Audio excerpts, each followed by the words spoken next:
990,000 dead soldiers wait behind me, and the clan that once called me weak has just closed its gates. I stand at the foot of Blackridge Mountain while 9 layers of crimson warding light crawl over the fortress above. No one on those walls recognizes me yet. That almost makes this funny. See, 8 years ago, the Ryu clan threw me out through the same eastern gate after deciding that a man with almost no spiritual force had no right to carry their name. Today I come back through the front. And I do not come alone. The mountain trembles. Not dramatically.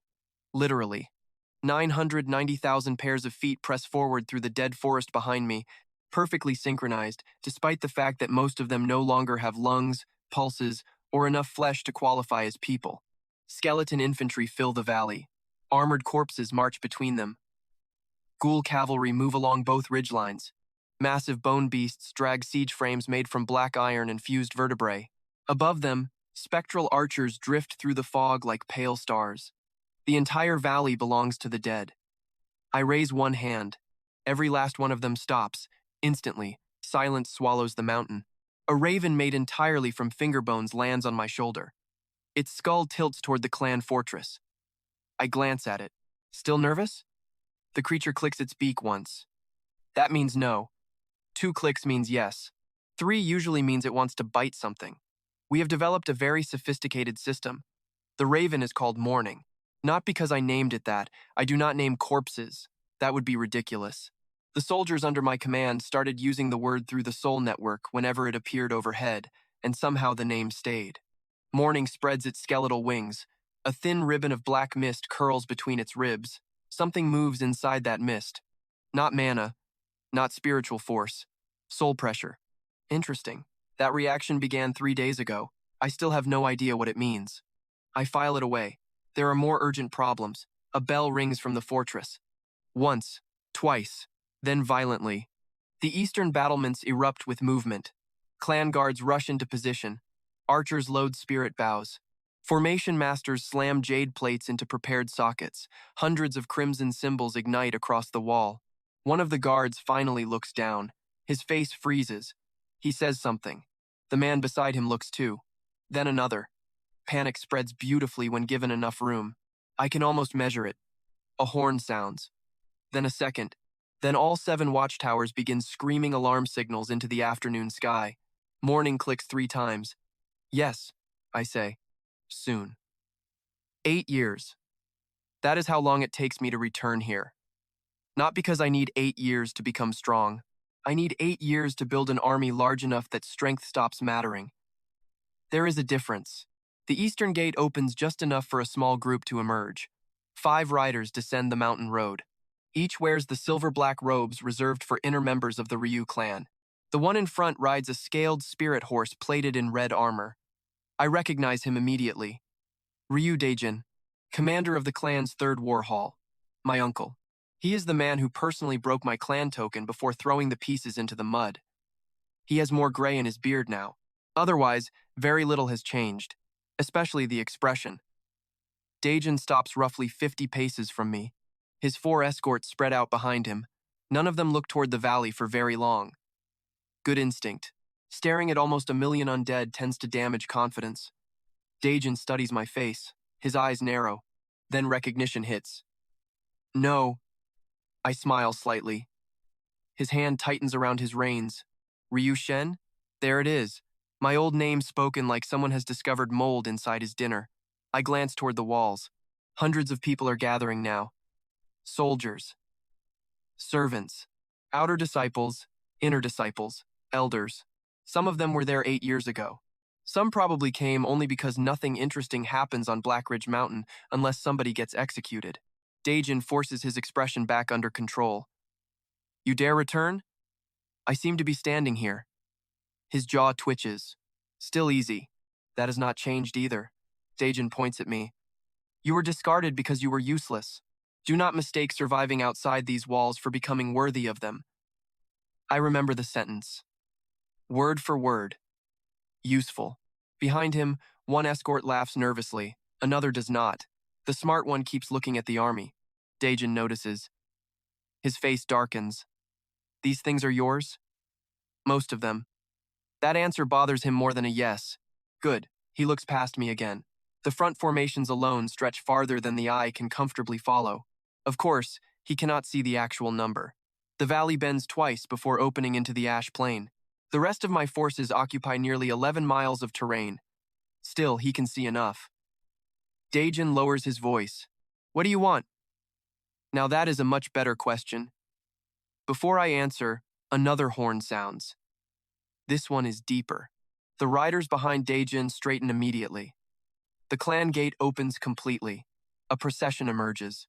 30 armored guards first, then 12 formation bearers, then 6 elders, and finally a woman in white robes bordered with gold, Ryu Hana, current mistress of Blackridge, my elder sister, the person who convinced the council that removing me was necessary for the clan's future. She looks exactly as I remember her.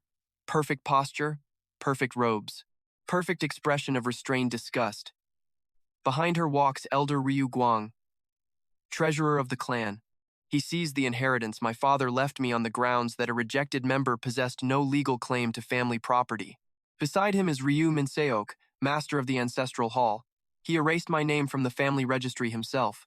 4 people. Daejin, Hana, Guang, Minseok. Talk about efficiency. Blackridge has gathered nearly every reason I came here into one convenient place. Hana stops beside Daejin. Her gaze moves from me to the undead ranks. She does not flinch. I will give her that. Shen.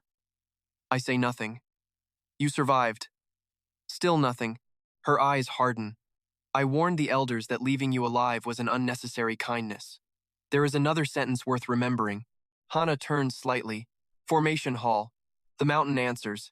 The ground beneath me flashes crimson. So that is their first move. 4 pillars of light erupt around my position. A suppression formation snaps shut. Pressure slams onto my shoulders hard enough to fracture the road. My coat whips downward. Dust explodes around my boots. The 4 escorts grin. Daejin relaxes. Guang actually laughs. Minseok folds his hands behind his back. Hana watches me with that same calm expression she wore 8 years ago. This formation suppresses spiritual force below the heavenly meridian realm. I look at the symbols around me. They are well made. Extremely expensive. Completely useless. Turns out, the Ryu clan has spent 8 years preparing to fight the kind of power they understand. That is unfortunate. For them, I do not use spiritual force. I stopped relying on it the day the clan declared my channels worthless. Back then, they were correct. My spiritual reservoir was embarrassingly small. Even a child from a branch family could overpower me. The mistake was assuming spiritual force was the only thing a human being could possess. I learned otherwise in a mass grave 3 weeks after my exile. I remember the rain, the smell, the dead mercenaries stacked beneath a collapsed watchtower.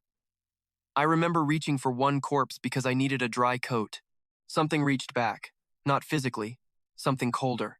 A system alert flashed across my vision, unknown death affinity confirmed, class pathway reconstructed, necromancer recognized. I stared at those words for nearly a minute. Then the first corpse stood up. That corpse lasted 6 hours before falling apart. Mourning lasts longer.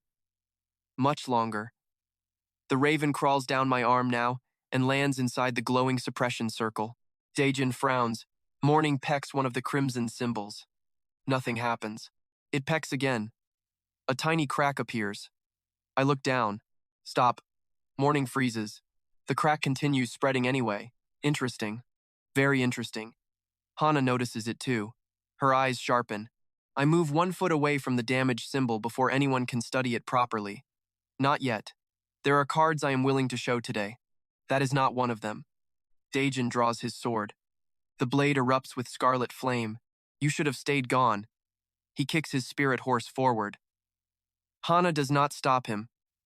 Of course she does not. Daejin wants to prove the army behind me is illusion, borrowed power, or some desperate bluff. A reasonable assumption, a stupid test. He crosses 20 paces in a heartbeat. His sword rises. I remain still. 10 paces. 5, 2. The blade descends toward my neck. I lift 1 finger. Daejin stops. Not voluntarily. A skeletal hand erupts from beneath the road and catches his horse by the throat. The animal screams. Its front legs collapse. Daejin launches himself clear, twists in midair, and lands in a perfect combat stance. Good recovery. Then the other 47 hands come out. Stone cracks apart. Dust blasts upward. Skeletons climb from beneath the mountain road around him. Old ones. Very old ones. Their armor carries the crest of the Ryu clan, the crest from 3 generations ago.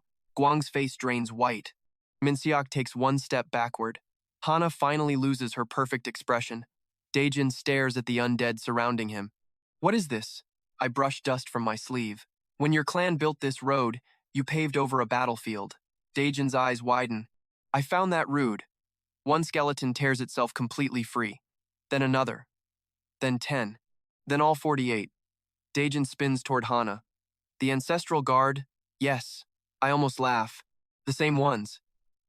These corpses once defended Blackridge during the War of 7 Clans. The Ryu clan buried them here because placing honored dead beneath the Eastern Road supposedly allowed their spirits to protect returning warriors. A beautiful tradition. Also an incredibly convenient underground reserve. Minseok's face twists. You defile our ancestors. Our? I look at him. You erased me from the registry. He goes silent. I nod once. So apparently not mine. A few guards on the wall visibly lower their weapons. Not because they sympathize with me, because they have just realized the dead beneath their own feet might be listening. Fear does useful things to discipline. Hana raises one hand. The suppression formation intensifies. Crimson pressure crushes the road deeper. My 48 skeletons shudder. Several drop to one knee. Daejin sees it. His confidence returns immediately. There it is. That wonderful little mistake people make when they see one favorable result. They assume it means the whole situation favors them. Daejin laughs. They are weak. I agree. They are. He hesitates. That answer was not what he expected. I look over my shoulder. The valley remains perfectly still. 990,000 troops. Not one moves. Daejin follows my gaze. His smile fades. Hana's eyes narrow. She finally understands something important. The soldiers behind me are not here because I need them to win this exchange. They are here because this exchange was never the battle. It is the announcement. I spread my hand. A faint black aura rolls across the road. Bone dust rises around my boots. Daejin immediately braces himself. I do not attack him. Instead, every ancient skeleton around him turns away. They face the mountain. Face Blackridge. Face home. Hana's voice becomes dangerously quiet. Shen. I ignore her. The 48 dead soldiers march toward the eastern gate. Clan guards raise their bows. Daejin shouts, "Destroy them!" The archers fire. Dozens of spirit arrows cut through the air. I close my hand. The dead stop. The arrows hit the road in front of them. A line. Exactly where I expected. Now I know the range of the eastern wall formations. Good. Daejin realizes what just happened. His face hardens. I smile. Every attack is information if the opponent is generous enough to provide it. Morning flies back onto my shoulder. The crack in the suppression formation finally reaches the central rune. The entire array flickers. Hana looks down. For half a second, nobody speaks. Then a new sensation touches my mind through the soul network. Not from morning. From the army. Hundreds of thousands of silent awarenesses align behind me. Waiting. The connection is brutal enough to make the air feel heavy. I let them feel my command. Not words. Direction. Intent. The front rank turns. 100,000 skulls face Blackridge at the exact same instant. Someone on the wall screams. Then another. Panic ripples across the battlements. Guang backs toward the gate. Minseok does the same. Daejin looks between me and the valley. Hana stays where she is. Her voice remains controlled. Barely. If you attack Blackridge, every allied clan in the northern provinces will hunt you. I tilt my head. Good. That finally unsettles her. I turn away from the suppression circle. The crimson light strains against me. Then morning pecks the cracked rune one final time. The formation shatters. I keep walking. No explosion, no declaration, no dramatic speech. I simply pass Daejin and stop beside the first ancient skeleton. Its armor is broken. Its left shoulder hangs too low. Its soul flame is barely stable, weak, damaged, almost useless. Exactly the sort of thing the Ryu clan has always been eager to discard. I place my palm against its skull. Black mist pours between my fingers. The skeleton straightens. Its soul flame burns darker. Morning watches closely. So does every living person on the mountain. I give the ancient soldier one command. Open the gate. It turns toward Blackridge. Behind me, 990,000 dead troops take their first step forward. The first thing I do after ordering 990,000 undead forward is stop them again. One step. That is all I allow. The valley shakes once, then goes perfectly still. From Blackridge, the silence probably feels worse than an attack. Good. Let them think. Fear becomes much more useful after it has time to invent details. I turn away from the clan gate. Daejin stares at me. Hana stares harder. Neither says anything. Apparently, almost 1,000,000 corpses marching one synchronized step is enough to temporarily cure the Ryu family of conversation. I point toward the cracked road. Hold. The 48 ancestral skeletons freeze. Then I walk toward the eastern cliff. Morning follows. Daejin finally finds his voice. Where are you going? I glance back. To make sure I brought enough. His face changes. Just slightly. Worth it. I step off the road. Then I disappear into the fog. There is a narrow fracture in the mountain, roughly 200 paces beneath the eastern wall. The clan does not know about it. At least, not anymore. 3 generations ago, workers used this passage to move corpses from the battlefield into the burial chambers beneath Blackridge. After the war, the tunnel was sealed, then forgotten. Dead men remember things, living families do not. One of the ancestral soldiers showed me the entrance 6 months ago through a fragmented soul echo. I remove a slab of shale. Cold air breathes from the darkness. Morning lands beside the opening. It clicks twice. You are a dead raven. 2 more clicks. Yes, I understand that caves can still be unpleasant. It stares at me. I stare back. The bird goes inside first. Victory. I follow. The opening narrows immediately. My shoulder brushes damp stone. Roots hang from the ceiling like black veins. After several dozen steps, the passage widens into an underground chamber filled with broken funerary jars. No living pulse reaches me. No spiritual signature either. Perfect. I stop. Morning lands on a stone coffin. The instant I am fully beneath the mountain, I release the restraint I have kept around my soul core since reaching Blackridge. Pain hits first. Sharp. Cold. Familiar. Black mist floods out from beneath my coat. The funerary jars begin rattling. A system alert flashes across my vision active command count, 990,000. Available standard command capacity, 0. I exhale. There it is. The problem I came down here to solve. The army outside is enormous. It is also full, completely full. 1 additional standard corpse exceeds my current command ceiling. That would be merely inconvenient if I planned to fight ordinary people. I do not. The Ryu clan has 6 elders, 3 war halls, 2 contracted spirit beasts, 1 ancestral guardian formation, and enough buried champions beneath Blackridge to turn this entire mountain into a weapon. If I raise anything else during the battle, something already under my control has to drop. Not ideal. I kneel beside the nearest burial jar. Morning. The raven hops closer. Watch. It clicks once. 8 years ago, when my class first awakened, I assumed necromancy worked like any other summoning discipline. Mana in, minion out. That assumption survives for roughly 10 minutes. Then my first corpse stands, even after my mana reaches almost nothing. That is when I discover the first rule.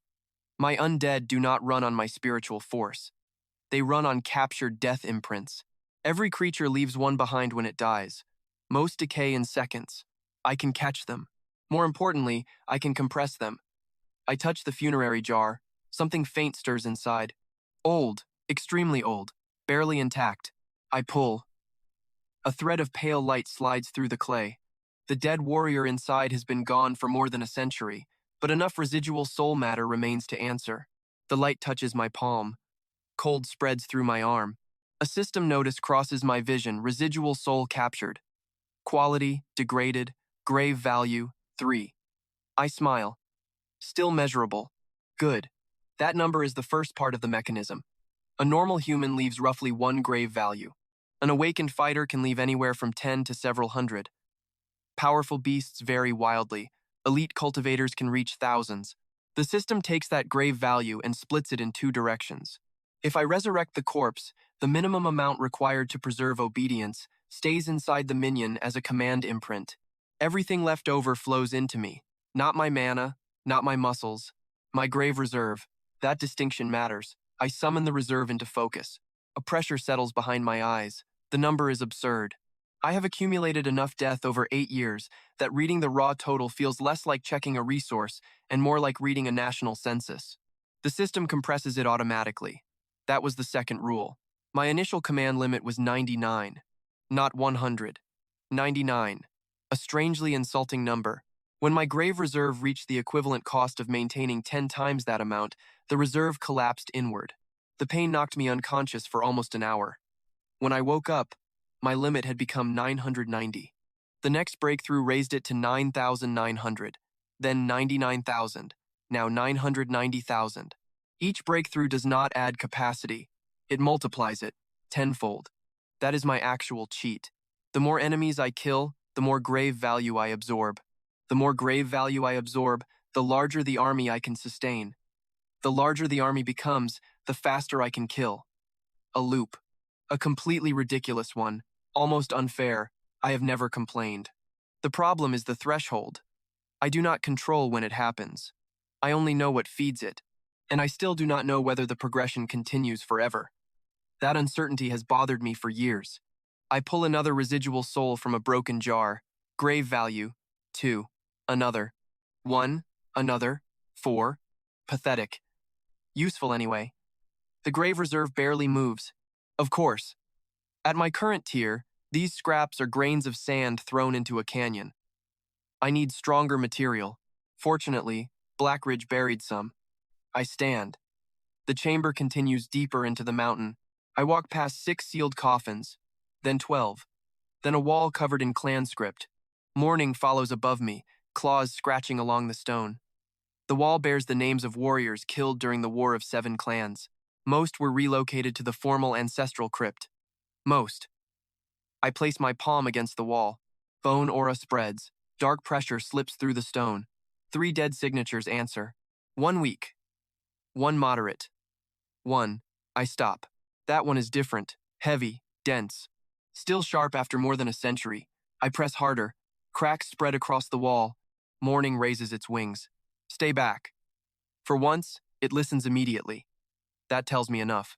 The wall breaks. Dust rolls outward. Behind it sits a skeleton in dark bronze armor. Cross-legged. Sword across its knees. The corpse has no clan crest. Its skull is split above the left eye. Black chains run from its ribs into the stone. Not burial chains. Suppression chains. Interesting. Very interesting. I crouch. The moment my aura touches it, the skull lifts. I freeze. The skeleton should not be moving. I have not raised it. Its eye sockets ignite. Not blue. Not green. White. A sword leaves its sheath. Fast. I lean back.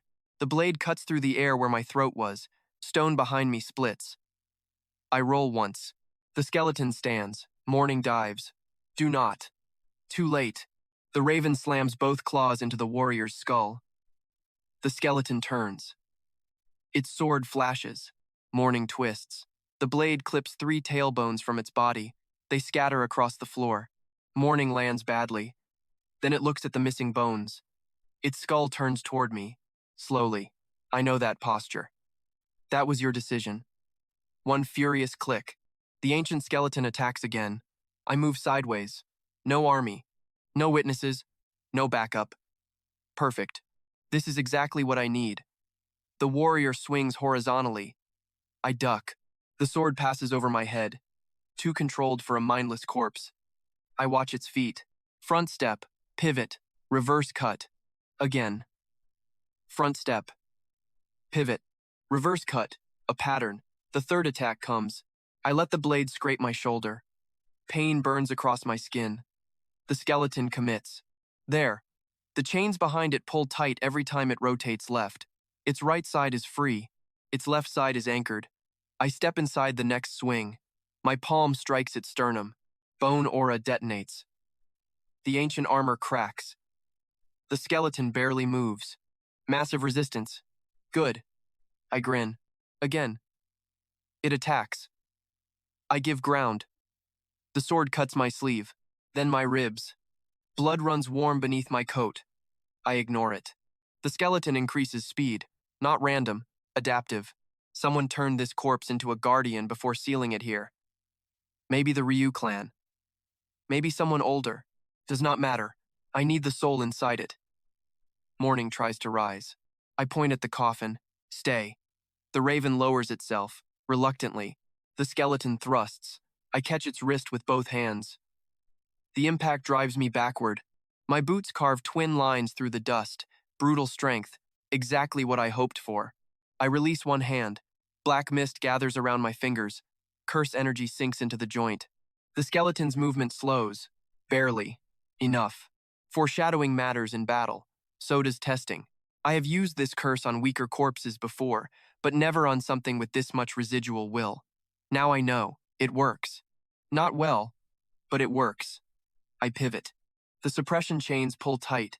The skeleton's left arm jerks backward. I seize the opening. My hand closes around its skull. Down. Soul pressure erupts. The chamber shakes. The skeleton resists. White fire pours from its eye sockets. My grave reserve slams against something inside it. Not a soul, a lock. I push harder. The lock cracks. The skeleton screams without lungs. Then the white fire collapses. Its sword hits the floor. The body drops to one knee.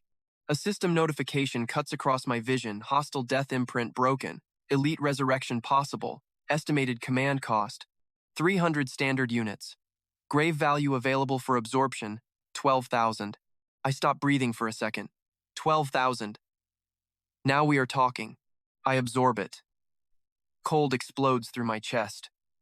The chamber disappears beneath black mist. My knees almost buckle. Morning spreads its wings. The grave reserve jumps. Not enough for the next tenfold breakthrough. Not even close. But something else happens. The system hesitates. Actually hesitates. The numbers blur. Then another notice forms: high-density soul acquired. Compression efficiency increased by 0.01%. I stare at it. That is new. I have killed stronger opponents before. None triggered that. Maybe age matters. Maybe preserved will matters. Maybe the suppression chains prevented decay. I do not know. That is the dangerous part. My class gives me an advantage. It does not give me explanations. I look at the kneeling skeleton. The option to resurrect it remains. 300 standard command units. My army is already capped. If I take this thing, 300 ordinary undead lose connection, unless I glance at Morning. The raven has moved closer. Its missing tailbones lie several feet away. It ignores them. Instead, it stares at the ancient warrior. Black mist crawls from Morning's ribs. The same mist I noticed outside. This time, it reaches toward the skeleton. The ancient warrior's empty eye sockets flicker. Morning clicks once. The sound echoes strangely. My soul network tightens. Then the system flashes another message. Companion resonance detected. No explanation. Of course, I almost laugh. Do not touch it. Morning touches it. The black mist jumps between them. For one heartbeat, the ancient warrior moves. Not under my command. Not independently either. Its hand rises, then places itself against Morning's skull. The raven becomes perfectly still. A thin line of white fire enters the black mist. Morning jerks backward. I grab it before it hits the floor. Its bones are cold. Colder than usual. The ancient warrior collapses completely. A hairline white mark now runs across Morning's skull. I stare at it. Morning.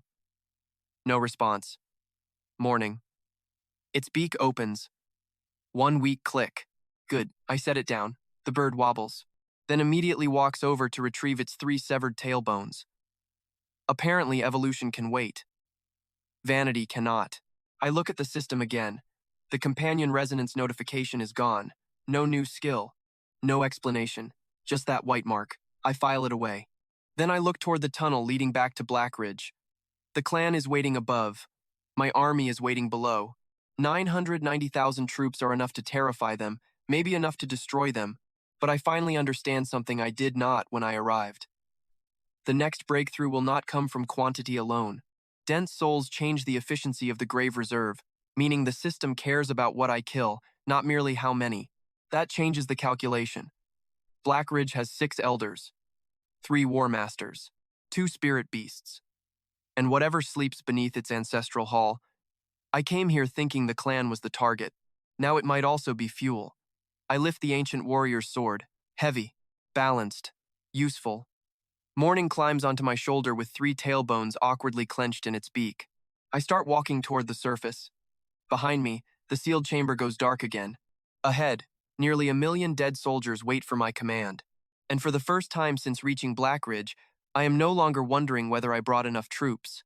I am wondering how many more I will be able to command when this mountain is empty. The easiest way to hide an army of 990,000 undead is to make everyone watch the wrong army. Blackridge does exactly what I expect.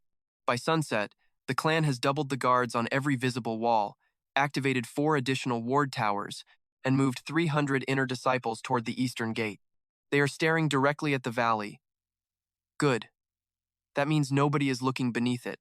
I stand inside an abandoned iron mine 6 miles south of the mountain, while 200 skeletons drag carts through tunnels that have not seen human workers in 30 years. Morning rides on the front cart. Its 3 missing tailbones are back where they belong. Mostly. 1 point sideways. I have decided not to mention it. The white mark across its skull has darkened since the chamber beneath Blackridge. Not disappeared. Darkened. Every few minutes, a thread of pale fire moves through it. Morning pretends not to notice. I pretend to believe it. The mine opens into a cavern large enough to swallow several clan halls. Broken rails cross the floor. Rusting cranes hang from wooden supports. At the center sits a furnace. Massive. Cracked. Dead. Perfect. 30 years ago, this place refined black iron for the Ryu clan. Then the ore veins became unstable. 4 tunnels collapsed. 73 workers died. The clan sealed the lower levels and abandoned the mine because recovering the bodies cost more than replacing the labor.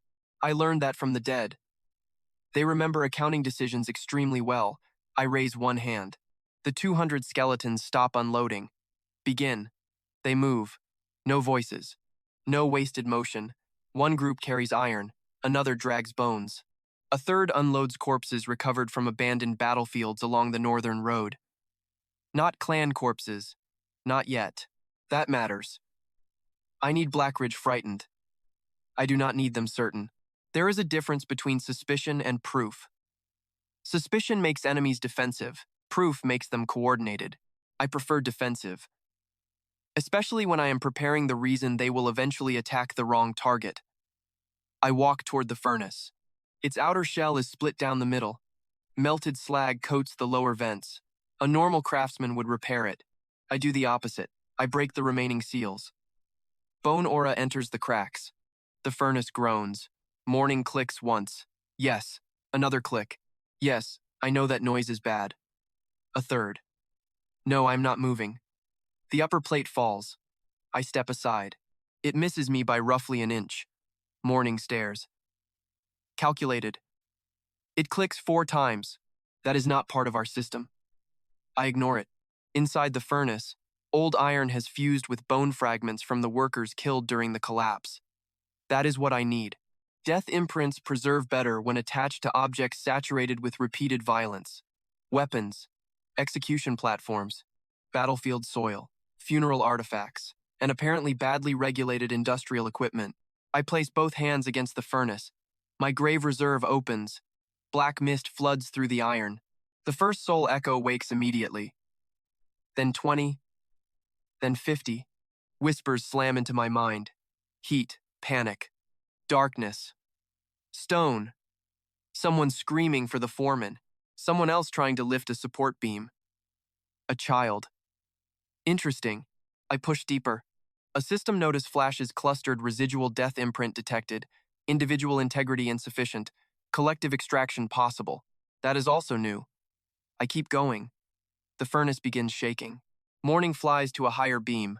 Smart. Black mist pours from every vent. The dead workers do not rise. There are not enough intact corpses. Instead, their remaining grave value flows through the furnace as a single current. 400, 700, 1,000, 1,800. Then it stops. Small, but useful. More importantly, the furnace changes. The internal metal turns black, not burned. Converted. I release it. The system gives me one final notice: death-saturated forge established. Soul-bound material processing available. I stare at the words, then at the furnace, then back at the words. Now that is useful. Morning drops down beside me. The bird pecks the blackened metal. A pale spark jumps into its beak. It jerks backward. I say nothing. Morning looks at me. I look at Morning. It slowly pecks the metal again. Brave. Or stupid. Potentially both. The second spark enters its skull. The white mark flashes. Its body stiffens. This time, I feel the reaction through the soul link. Hunger, not for meat, for structure. Material. Something incomplete inside Morning recognizes the forge. I reach toward it. Hold still, it does. That is more alarming than resistance. I place 2 fingers against its spine. The system answers immediately. Companion framework unstable. Compatible reinforcement detected. Upgrade possible. Finally, I look at the pile of material beside the furnace. Ordinary bone. Black iron. 3 pieces of grave crystal. A strip of hide taken from a dead shadow beast. And the ancient warrior's broken chain from beneath Blackridge. I had not planned to use that yet. Plans change when evidence does. I pick up the chain. Morning watches it. White fire appears in its eyes. There. Foreshadowing becomes confirmation. I feed the chain into the furnace. Then black iron. Then bone. The metal melts without heat. It dissolves into dark liquid threaded with pale light. That should not be physically possible. My class does not care. I pull Morning closer. Do not bite me. It bites me. Predictable. The liquid metal rises from the furnace. I guide it through the soul link. A thin stream wraps around Morning's legs. The raven spasms. Its claws sharpen. Black iron forms over the bones in narrow plates. Not armor exactly. Reinforcement. The metal continues upward, across the wings, along the spine, then stops at the skull. The white mark ignites. The liquid refuses to cross it. Interesting. I push slightly. Resistance. I push harder. Morning screams through the soul link. I stop immediately, not because pain concerns me, because forced upgrades destroy useful assets. The system confirms what I already suspect: incompatible soul structure detected. Higher evolution condition unresolved. So the mark is not damage. It is a lock, or a seed. Either way, I leave it alone. The remaining metal hardens. Morning drops onto the furnace rim. Its silhouette has changed. Longer claws, stronger wing joints, thin black plates over the ribs. The tailbones finally align properly. It stretches both wings. The span is almost a third larger. Then it jumps. Too hard. Morning hits the ceiling. Bones crack against stone. The raven falls. I catch it. Silence. Morning. 1 click. Good. Try less. It bites my finger again. Also good. The upgrade works. The system labels it simply reinforced grave raven. First stage elite adaptation incomplete. Incomplete. I prefer that word. Complete things stop improving. I set Morning down, then turn toward the work crews. 200 skeletons stand ready. The forge can process more than companion upgrades. That is where the real growth begins. I start with weapons. Old clan iron goes in. Battlefield bone follows. Grave value binds both together. The furnace produces blades that do not shine. They absorb light. Cheap. Crude. Efficient. A normal forged sword takes hours. Mine takes 90 seconds. The first skeleton receives 1, then 10, then 50. By midnight, 200 soldiers carry black-edged weapons. By dawn, 800. The forge requires grave value for each batch. That is the limitation. Good. Anything without a limitation is usually a trap. Each standard weapon costs almost nothing. Elite equipment costs much more. Armor even more. I measure every batch. 100 standard blades consume roughly the same grave value as maintaining 12 ordinary skeletons for a day. A reinforced bow costs slightly more. Full armor is wasteful, so I do not make full armor. Only breastplates, forearm guards, neck protection, places living fighters target instinctively. Undead do not need comfort, they need efficiency. The second day, I expand production. 3,000 workers enter the mine, then 12,000. Not all at once. That would leave tracks. I cycle them in through underground routes mapped from dead miners' memories. One group digs, one transports, one forges. One leaves before the next enters. The surface remains quiet. Below it, the mountain starts sounding like an enormous heartbeat. Metal, bone, metal, bone, death, repeat. I call the place the furnace only inside my own head. Nobody else needs a name for it. Names create stories. Stories spread. I need the opposite. Still, secrecy alone is not enough. The Ryu clan will eventually scout the valley. When they do, they need to find something. Something believable. Something dangerous enough to attract attention. And wrong. I leave the mine before noon. Morning flies above me. Its new wing joints make it almost twice as fast. It overshoots every turn. Entertaining. We reach the northern ridge by afternoon. From here, Black Ridge is visible across 3 layers of forest. The undead army remains exactly where I left it. Mostly. I have rotated sections during the night to avoid structural degradation. The clan cannot tell. From the walls, one skeleton looks very much like another. I walk to an abandoned shrine on the ridge. Inside, 12 corpses wait, not undead, fresh. Bandits. They attacked one of my supply routes yesterday. An unfortunate career decision. I kneel beside the first body. Then I begin making evidence. I break the rib cage. Carefully, not randomly, I carve a spiral through the sternum. I burn black residue around the wound. Then I insert a counterfeit shard of grave crystal beneath the heart. The second corpse receives the same treatment. So does the third. By the 6th, morning has figured out what I am doing. It watches without moving. Good. The Ryu clan has records of necromancy. Bad ones. Fragments from banned sects. Old war manuals. Superstitions dressed as research. I know because Minseok used to make me clean the archive as punishment. According to those records, large-scale corpse control requires a central soul anchor. Destroy the anchor. Destroy the army. That theory is wrong, completely wrong. My army has no central external anchor. I am the command source. But Blackridge does not know that. So I give them an anchor. I produce a black crystal the size of my fist. It is fake, mostly. The outer layer contains actual grave residue. The inner core is ordinary iron glass. I wrap it in funeral cloth, then press my aura into it just enough to make any spiritual investigator uncomfortable. Morning hops closer. I point a finger. No. It backs away. Progress. I place the false anchor inside the shrine. Then I arrange the bodies around it. Not perfectly. Perfect scenes look constructed. One corpse faces the door. Another lies halfway across a ritual circle. 2 have weapons drawn. I break one wall from the inside, then drag blood toward the opening. The story becomes obvious without words. A necromantic sect performed a ritual here. Something went wrong. Everyone died. A powerful soul anchor remains. Easy. Tempting. Wrong. Now the harder part. It needs history. I leave the shrine. 3 miles east, I stop at an abandoned caravan camp. I bury broken ritual tools beneath the ash. 5 miles north, I place fragments of black cloth in a dead tree. At the river, I let one wounded ghoul cross deliberately where clan scouts usually patrol. The ghoul carries a bronze token. The token bears a symbol, a tower split by 3 vertical lines, meaningless. I designed it this morning. By tomorrow, it will have meaning. That is how organizations are born. Not through headquarters, through evidence. I continue. At a ruined watchpost, I carve the same symbol under a table. At an old battlefield, I bury 3 more false grave crystals. Near a merchant road, I leave a damaged cart containing black iron weapons too crude to match my real forge production. Every clue points away from me. More importantly, every clue points toward the same invented enemy, a hidden necromantic group.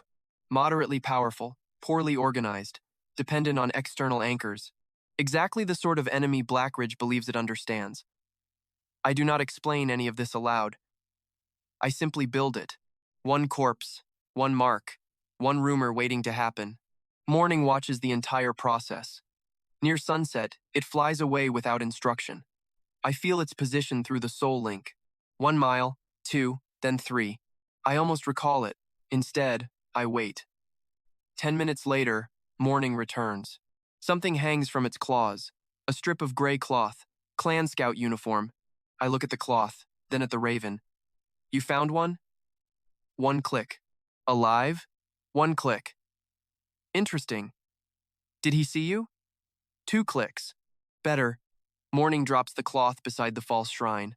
Then it uses one reinforced claw to scratch the 3-line tower symbol into the dirt. I stare at it. Morning tilts its skull. The white mark glows faintly. That was not my command. Not even close. The raven understood the deception, then improved it. I crouch beside the symbol. A companion that follows orders is useful. A companion that understands intent is something else. I rub one thumb across the carved mark. Leave it. Morning clicks once. We return to the mine after dark. Production has doubled. 5,000 black-edged weapons line the cavern walls. 300 reinforced skeletons wait in silent formation. 26 ghouls now carry bone plating. 4 corpse hounds have received iron jaws. 1 skeletal bear has somehow acquired 2 different left forelegs. I stare at the worker responsible. It stares back. I decide there are larger problems. My command count remains capped at 990,000. So I do not increase quantity. I increase density. I dismiss 100 weak skeletons. Their soul imprints return to the grave reserve. Then I reinforce 50 stronger ones. Net result. Fewer bodies, more combat value. Again. Again. Again. 3 days pass. The army outside does not grow. That is what Blackridge sees. Inside the mine, everything changes. 5,000 reinforced infantry. 800 black bow archers. 300 armored ghouls. 90 elite corpse riders. 12 bone beasts strong enough to tear through outer fortress gates. And morning. Morning no longer misses turns. It flies through the cavern at brutal speed, black plates flashing between the forge fires. Every few hours, the white line across its skull pulses. Still unresolved. Still waiting. I let it. On the 4th night, morning returns from the surface before I summon it. A piece of paper hangs from its beak. Clan paper. Scout report. I take it. The handwriting is hurried. The report describes evidence of an unknown corpse cult operating south of Blackridge. Multiple ritual sites, standardized insignia, possible soul anchor network. Estimated force uncertain. Recommendation. Immediate investigation before the cult reinforces its position. I read it twice, then hand it back to morning. The raven tears the paper apart. Good bird. Above us, Blackridge finally begins looking away from my army. Exactly where I want them. I face the furnace. Another batch of black iron blades rises from the dark fire. The fake enemy now exists. The real one is becoming stronger beneath their feet. And somewhere inside Blackridge, someone is about to make the fatal decision to investigate the bait. The first scout reaches the real mine by accident. That makes him dangerous. The second reaches it because he follows the first. That makes him competent. The 12 soldiers behind them make this inconvenient. I watch from a ledge above the southern ravine while the Ryu clan patrol studies a trail that was never supposed to exist. Rain has erased most of it. Most, not all. One skeleton worker dragged a damaged cart across wet soil yesterday morning. The left wheel locked. The groove it carved runs straight toward a ventilation fissure connected to my underground forge. Small mistake. Potentially catastrophic. I look at morning. The raven hangs upside down from a pine branch. The white mark across its skull gives one faint pulse. You were supposed to inspect this route. 1 click. Yes. 2 clicks. No. Morning releases the branch, flips once, and lands beside me. Its body language communicates profound disagreement with my interpretation of responsibility. I ignore it. Below us, the patrol leader kneels beside the wheel mark. I recognize him. Ryu Taeho. Not a major clan figure. Not powerful enough to matter politically. Unfortunately, he is exactly powerful enough to matter here. Taeho commands one of Daejin's mobile pursuit units. He built his reputation hunting spirit smugglers through mountain terrain. He is patient, methodical, and currently staring at evidence that can lead directly beneath my hidden furnace. That cannot happen. Not yet. Taeho rubs mud between his fingers. The tracks are recent. One soldier looks toward the false cult route farther west. But the ritual sites are in the opposite direction. Taeho stands. Exactly. Good. He is not stupid. That is refreshing. Also unfortunate. Another scout examines the groove. Could be miners. There are no active mines here. Bandits? Tejo shakes his head. Too heavy. He follows the line with his eyes. The track disappears behind Blackthorn. Beyond that lies the fissure. Morning leans forward. I place one finger against its breastbone. Not yet. The raven goes still. I count. 14 enemies. Tejo is strongest. 3 inner war disciples. 10 outer combat retainers. Their armor bears Dajan's Third War Hall crest. More importantly, all 14 carry matching red cords tied around their right wrists. Formation links. Interesting. I have seen those before. Third War Hall uses squad reinforcement arrays. One captain anchors the formation. Everyone connected receives a portion of his spiritual defense. If one soldier blocks, the others stabilize him. If one is injured, the formation redistributes pressure. Useful against beasts. Annoying against assassination. Tejo points toward the fissure. Search it. There goes the quiet solution. I stand. Morning spreads its wings. Now. It launches. A black streak cuts between the trees. One of the scouts hears it. Too late. Morning slams into his face. Reinforced claws rip across his helmet. The man screams. Everyone turns. I drop from the ledge. Tejo sees me before I land. His sword comes out. Fast. The blade glows crimson. Ryu Shen. So the clan has circulated my face already. Expected. I hit the ground. 4 soldiers surround me instantly. Disciplined. The remaining patrol forms 2 lines. Tejo does not attack. He looks at Morning, then at the wheel track, then back at me. His eyes narrow. There it is. Connection. You. I smile slightly. Me. Tejo's expression changes. Not fear. Certainty. Wrong certainty. Even better. The corpse, cult belongs to you. I let the silence answer. His men tense. Tejo thinks he has solved the mystery. Good. I would prefer he dies believing that. He raises his sword. Capture him alive. That complicates things. Dead men are easy. Prisoners attract questions. 4 soldiers rush me. I move backward. The first spear strikes my ribs. I twist. Not enough. The blade cuts through my coat and tears flesh. Pain hits. Sharp. Warm blood follows. The second soldier drives a shield into my chest. I take the impact. My feet leave the ground. I hit a tree. Hard.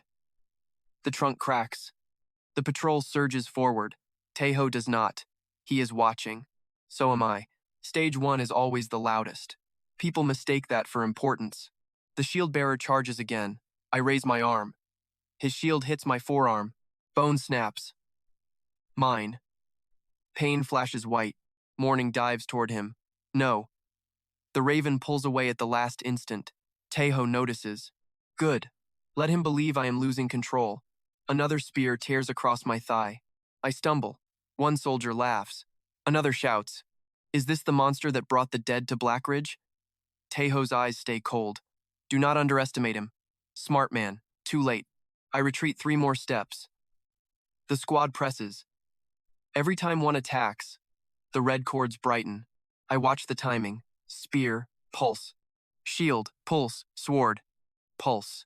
Shared reinforcement. Exactly as expected. I let a blade cut my shoulder. Then another strike grazes my jaw. Blood runs down my neck. Morning circles overhead. It hates this part. I can feel that through the soul link. I do not enjoy it either. Necessary things are rarely enjoyable. Tejo finally moves. He steps into range. His spiritual force spikes. The 14 red cords flare at once. There, the entire formation strengthens, not individually. Collectively, his power is the anchor, which means the formation has one structural weakness. Him. Tejo thrusts. I barely avoid the blade. The pressure from it tears bark from the tree behind me. Massive output. He pivots. Second thrust. Faster. I parry with the ancient bronze sword. Metal screams. My injured arm nearly gives out. Third thrust. I move left. He anticipates it. The pommel smashes into my mouth. Blood fills my tongue. I fall to one knee. Several soldiers grin. Tejo does not. Your army is outside the mountain. He looks down at me. You came here alone. I spit blood. Apparently. His sword lowers toward my throat. Bad decision. I look at the red cord on his wrist, then at the cords around the others. No. Bone aura rolls out from my body. Softly, almost invisibly, Teho feels it. His sword pauses, not because the aura is strong, because it is cold. The soldiers nearest me shift uneasily. I have used bone aura before to weaken physical strength. Small amounts, localized, crude. Today I test something different. I stop pushing against their bodies. Instead, I push against the formation itself. The system reacts. A notification flashes across my vision, hostile shared enhancement detected. Funerary inversion compatible. Transfer efficiency estimated at 4%. 4%. Embarrassingly low. Enough. I close my hand. Grave tithe. The aura changes. Every red cord turns black. Teho's eyes widen. The spiritual reinforcement flowing outward from him stops, then reverses. One soldier screams. Another collapses. The formation does not break. Worse, it feeds me, not directly. That would be too convenient. The stolen reinforcement flows through my aura into the nearest dead imprint under my control. Morning. The raven freezes midair. Black light erupts between its ribs. Its reinforced plates flare. The white mark across its skull burns bright. Teho looks up. What did you do? I stand. My broken forearm still hurts. My thigh still bleeds. My ribs are still damaged. Grave tithe does not heal me. It steals active enhancements. Specific difference. Important difference. The 14 soldiers suddenly lose the defense they were relying on. Mourning gains part of it. 4% from each connection. Not much. Across 14 people, it becomes noticeable. I smile. Thank you. Teho cuts his wrist cord immediately. Smart. The others hesitate. That kills them. I move. The ancient sword punches through the first soldier's throat. No reinforced defense. No shared stability. Just flesh. I pull the blade free. A second soldier swings. I duck. My curse enters his knee. His movement slows. Mourning hits him from behind. Claws tear through the neck guard. He drops. Third. Fourth. The formation collapses into individual fighters. Exactly where I want them, Teho shouts. Break the cords. 3. Obey. 5. Do not understand quickly enough. Grave tithe keeps draining them. The blackened cords tremble. Mourning accelerates. Its new wing structure cuts through the ravine like a blade. One pass. A face opens. Second pass. A sword hand loses 2 fingers. Third pass. A scout drops his weapon and runs. I let him. For 7 steps. Then a skeletal hand erupts from the wet ground. It catches his ankle. He falls. Another hand appears. Then another. Not an army. 6 corpses. That is all I prepared here. Former bandits buried beneath the trail last night as contingency pieces. Chekhov rewards preparation. So does paranoia. The corpses rise. The remaining patrol breaks formation completely. Now Teho attacks. No more testing. His sword ignites. Crimson flame explodes across the blade. He comes straight for me. Good. I raise the bronze sword. He smashes through it. The ancient weapon breaks in half. I expected better. Unfortunate. Teho's next cut opens my chest. Pain hits brutally. I stagger backward. He follows. Fast. Too fast for my current body. That is the point. I am not a swordsman. Never have been. He attacks again. I let him. 1, 2, 3. His flame strengthens every third strike, then drops for half a breath. There. I confirm it twice. Same rhythm. His technique stores excess force across 3 attacks. The release creates the flame burst. Afterward, his spiritual channels reset. Half a breath. That is enough. He begins the sequence again. First, I retreat. Second, I raise my broken arm as bait. He takes it. The blade tears across my sleeve. Third, flame explodes. I step inside. Teho's eyes widen. Too late. My palm strikes his chest during the reset. Bone aura enters his body. Not enough to kill. Enough to make his muscles heavy. He tries to step back. My curse wraps around his ankle. Slower. I seize his sword wrist. Then headbutt him. His nose breaks. Ugly. Effective. He stumbles. I drive my knee into his ribs. He drops to one hand. The 6 bandit corpses finish the remaining soldiers behind us. Screams fade. Taeho hears them. His breathing changes. Finally, fear. He looks toward the fissure, then at me. You built something there. I say nothing. He understands anyway. His face tightens. I knew it. Wrong again. He still thinks the fake cult and the mine are the same secret. That misunderstanding is worth preserving. He reaches into his coat, a signal talisman. I grab his wrist. Too slow. He crushes it. Red light shoots into the sky. Damn. The flare rises above the trees. Visible from Blackridge. I watch it burst. 3 red sparks. Urgent combat signal. Not discovery signal. Could be worse. Taeho smiles through blood. They know. Something happened. His smile fades. I tighten my grip. Those are different things. Morning lands behind him. Taeho hears the claws touch stone. He turns slightly. The raven is larger than when this fight began. Not dramatically, but enough. Gravetithe's stolen reinforcement still coats its bones. Black lines run along the wings. The white mark on its skull burns like a thin moon. Taeho tries to rise. I let go. He looks confused. Then morning moves. One black wing opens. The raven does not peck, does not claw. It drives both reinforced feet into Taeho's upper back. The impact throws him forward. At the same instant, the white mark flashes. A pulse of pale force travels through Morning's claws. Taeho's body locks. His spiritual flame disappears. Completely. For one heartbeat. That is new. Morning does not hesitate. It clamps its beak around the red formation cord still tied to Taeho's wrist. Then tears. The cord breaks. The remaining stolen enhancement collapses into the raven. Taeho's protection disappears with it. Morning drives one claw through the base of his skull. Clean. Decisive. Taeho stops moving. Silence returns to the ravine. I stare at Morning. It pulls its claw free. The pale light vanishes. The raven looks at me. I look at the white mark. That was not part of the upgrade. One click. Can you do it again? Silence.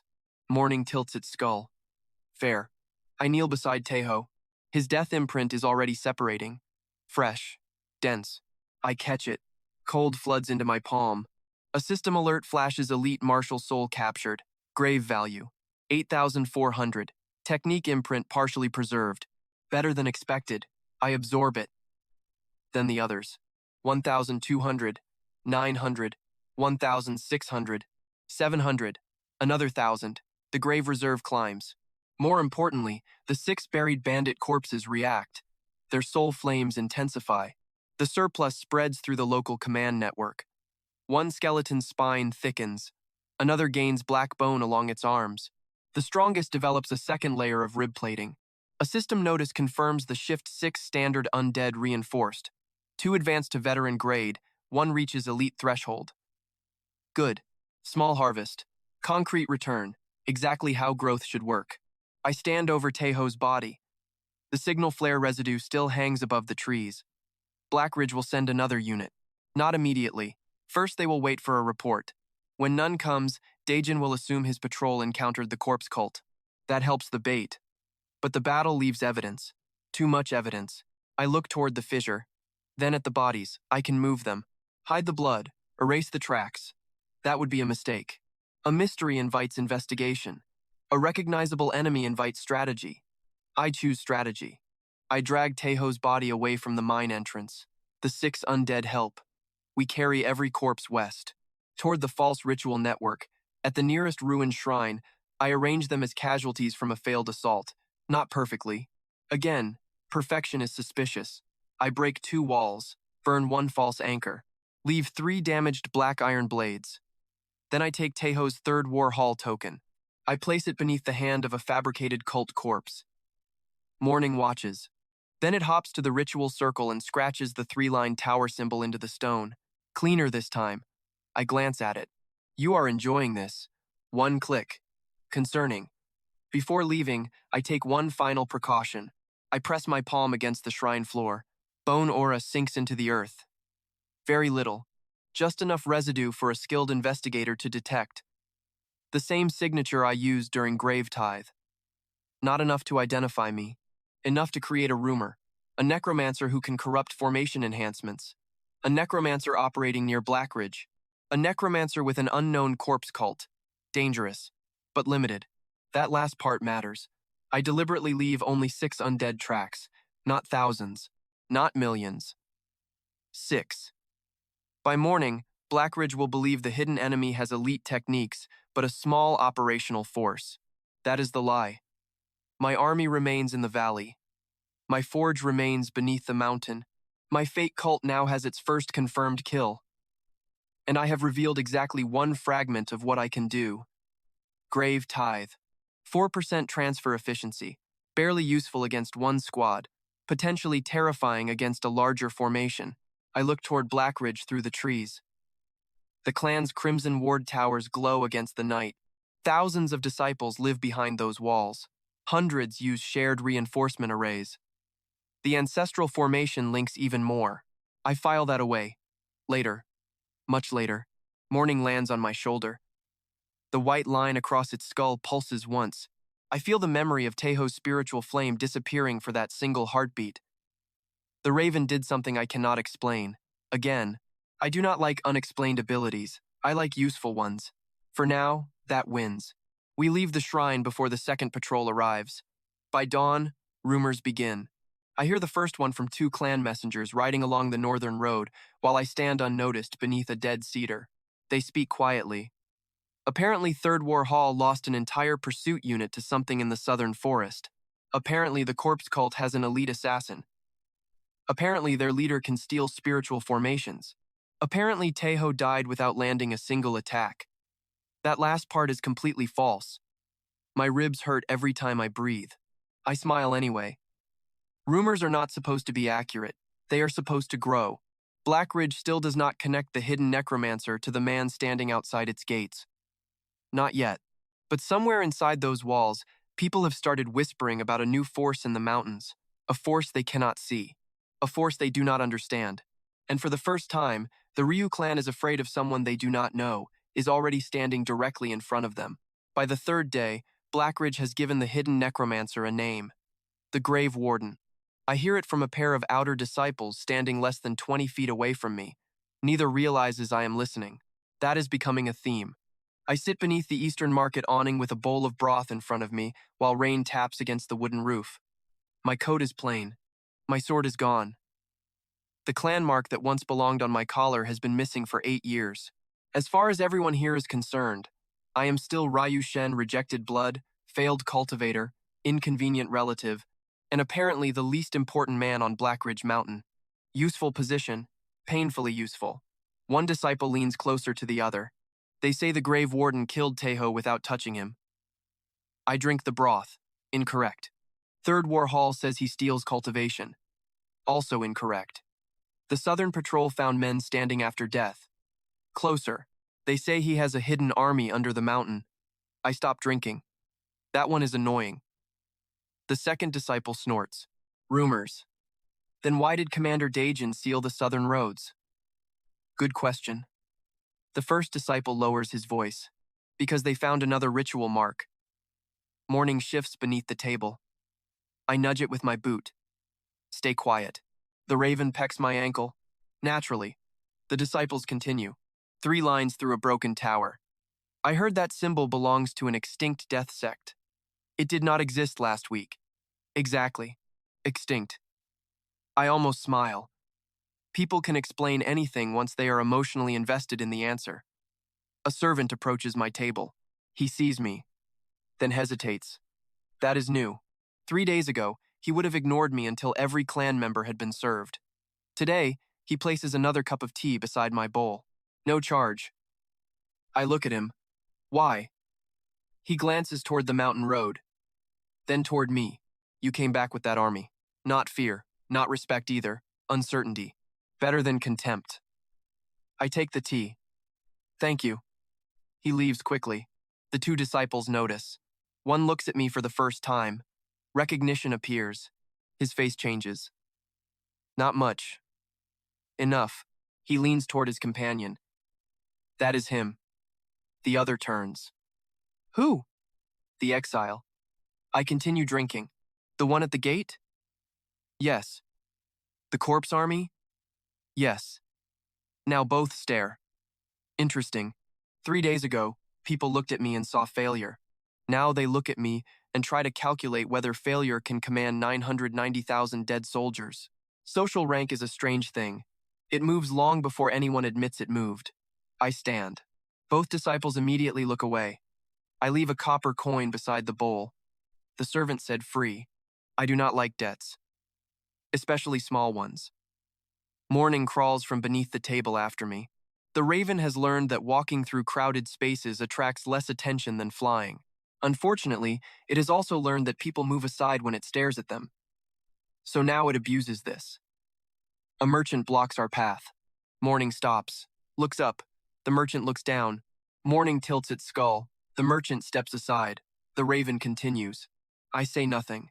It is becoming unbearable. We cross the lower market. Blackridge is not a single fortress. It is a mountain city built in layers. Outer markets sit near the eastern and southern roads. Craft halls occupy the lower terraces. War halls, training grounds, archives, and clan residences climb toward the summit. At the top stands the ancestral hall. Even from here, I can see its roof through the mist. Dark red tiles. Golden ridge. 3 stone towers behind it. And beneath it something old. Something with enough preserved death pressure to make Morning's white skull mark react whenever we face uphill. That matters later. Today, I am here for information. A bronze notice board stands near the market gate. People crowd around it. I stop behind them. A clan clerk is nailing up new orders. By authority of acting clan mistress Ryu Hana, he announces, all independent travel south of Blackridge is suspended until further notice. Complaints spread immediately. Merchants hate danger. They hate road closures more. The clerk keeps reading. Third War Hall will establish rotating patrols along the Ashwood corridor. Daejin. Predictable. Any information regarding the organization using the 3-line tower insignia is to be reported directly to the Hall of Discipline. A woman beside me whispers, so it is real. Her husband looks nervous.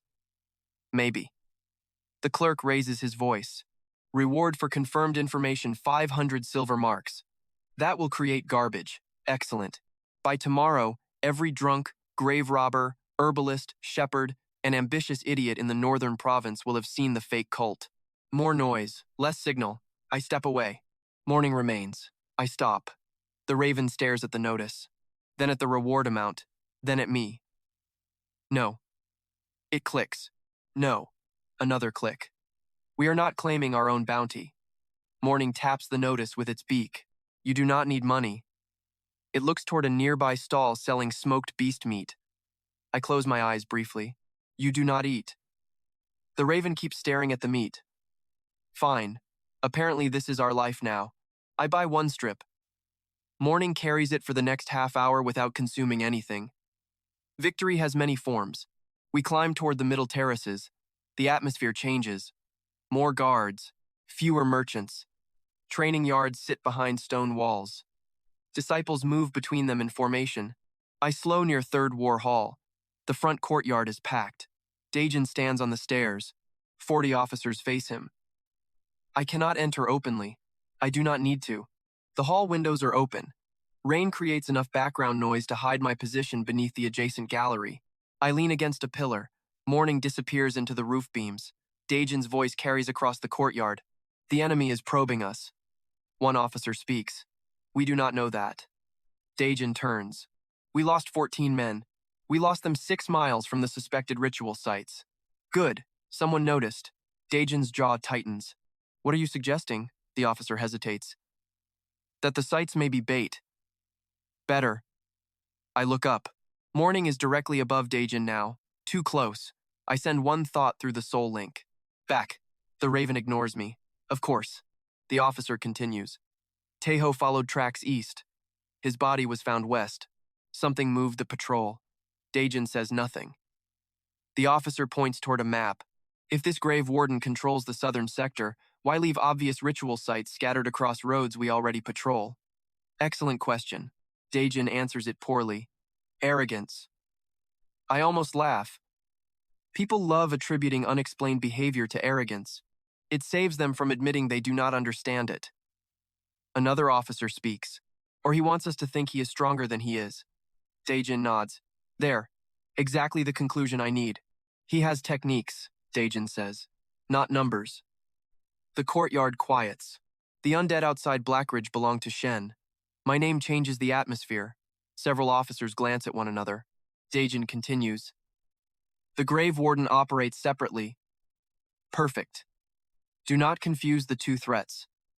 Almost too perfect. One captain raises a hand. What if they are connected? Daejin's face hardens. My nephew barely possesses enough spiritual force to light a training lamp. I look at my hand. Still true. Technically, he returned with a borrowed force. Daejin continues. Some relic. Some contract. Some external control mechanism. The officers listen. He is dangerous only while that mechanism remains intact.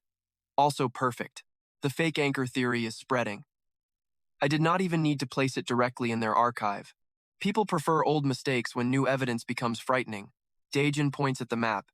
The Grave Warden, however, kills experienced cultivators and corrupt squad formations. That is a trained death practitioner. One man asks the obvious question. What do we do? Daejin smiles. Not pleasantly. We force him to show us his anchor network. There it is. The trap begins closing. Around them. Not me. He orders 3 patrol groups south. Another to inspect abandoned shrines. 2 formation masters will examine grave residue. A retrieval team will collect every false crystal they find. Exactly what I hoped. Blackridge is about to spend resources studying lies. I leave before the meeting ends. Morning does not. I stop under the next archway. Morning. Nothing. I wait. 10 seconds. 20. Then the raven shoots out of the war hall roof carrying something. A red tassel. I star it. Daijin's command tassel. Morning lands on the stone railing. The tassel hangs from its beak. No. 1 click. Put it back. 2 clicks. Morning. The raven spreads its wings. Absolutely not. I extend my hand. Now. It hops backward. This is ridiculous. I take 1 step. Morning launches. I do not chase it. That would be worse. The raven circles the courtyard once, then drops the tassel directly onto the roof above Daejin. Almost where it came from. Almost. I feel profound exhaustion despite being undead adjacent for nearly a decade. Morning lands on my shoulder. I look at it. The white mark pulses. It clicks once. I cannot prove it planned that entire sequence specifically to irritate me. That is the only reason I do not punish it. We continue uphill. The training terraces are more interesting than the war hall today. Not because of combat, because people are talking. Rumors have spread upward. Inner disciples pretend to dismiss them. They are terrible at pretending. I stop beside a weapon rack while 2 young cultivators spar nearby. One misses a strike. His opponent laughs. Careful, Grave Warden might steal your sword aura. Several others laugh. Nervously. Another says, he would need a sword first. Maybe he uses corpses. Maybe he is a corpse. Maybe Commander Tejo came back. That joke dies quickly. Good. Fear has reached the casual stage. That means it is embedded. One disciple notices me. He lowers his weapon. Shen. Not trash. Not cripple. Not failed branch blood. Just my name. Progress. I nod. He looks at Morning, then at me. Is it true? Which part? The army. Yes. He swallows. How many? 990,000. The training yard becomes quieter. Apparently everyone was listening. One older disciple scoffs. That number is impossible. I look at him, then count them. A few people laugh. Not at me. At him. That is new too. The older disciple's face reddens. He steps forward, then stops. 3 days ago, he would have challenged me immediately. Today, he looks toward Morning first. The raven stares back while carrying a strip of uneaten smoked meat. Terrifying. I continue walking. No fight. No threat. I do not need either. Reputation is beginning to do work for me. That is cheaper. At the upper terrace, I reach the old records corridor. Minseok's domain. 2 guards stand outside. Both recognize me. One blocks the door. Former members are not permitted inside. There it is. Still rejected. Still legally outside the clan. Good. The social shift has limits. I prefer knowing them. I am not entering. The guard frowns. I look toward the bench opposite the archive. Then sit. Morning hops beside me. The guard watches. 5 minutes pass. 10. People enter. People leave. I study every face. Minseok has increased archive traffic. Formation masters, historians, burial experts. 3 old scholars carry copied manuscripts from restricted shelves. One holds a familiar black case. Necromancy records. So they are researching. Good. After nearly an hour, Minseok emerges. He sees me. Stops. His expression turns cold. Why are you here? I was resting. You chose my archive corridor? There was a bench. His mouth tightens. Still easy. Minseok looks older than he did 8 years ago. Thinner. His fingers shake slightly. Not age, stress. He has spent 3 days searching records for an enemy I invented. Beautiful. He steps closer. The dead outside this mountain. I wait. Return them to their graves. No. His eyes harden. Those corpses include ancestors of allied families. Some. You have no right. I look at him. You taught me that rights belong to registered clan members. He goes still. Good. He remembers. 8 years ago, while removing my name from the ancestral registry, Minseok told me exactly that. A person without registration has no rights within the clan. I store his current expression beside the old sentence. Later, he lowers his voice. You think numbers make you powerful? No. Then what? I stand. Preparation. That answer bothers him. It should. I leave. Behind me, Minseok orders the guards to double archive security. Another resource redirected. Another small victory. By evening, I return to the hidden mine. The forge has changed again. Not structurally, operationally. 9,000 reinforced infantry now occupy the lower galleries. 1,600 archers carry blackbone bows. Nearly 500 ghouls have partial grave iron plating. The corpse riders have increased to 140. Still no increase in command count. Every improvement comes from recycling weaker units and concentrating grave value into stronger bodies. Quality rises. Quantity stays fixed. From Blackridge, the army looks unchanged. Inside the mountain, the difference is becoming brutal. I walk between the ranks. Morning flies ahead. The undead do not react to it. Usually, tonight, one elite skeleton turns its skull as the raven passes. Then another. Then 6. I stop. Morning stops too. The white mark glows. A faint pulse moves through the soul network. Not command. Recognition. The elite skeletons lower their weapons. Not toward me. Toward morning. Interesting. The raven lands on the shoulder of the nearest one. The skeleton remains perfectly still. Morning taps its helmet. Once. The skeleton kneels. I say nothing. The raven looks at me, then spreads its reinforced wings. A second pulse travels through the network. 12 nearby undead rotate into formation around it. Not my command. Not exactly. They are still connected to me, still obedient. But morning has begun creating a local layer inside the command structure. A sub-command.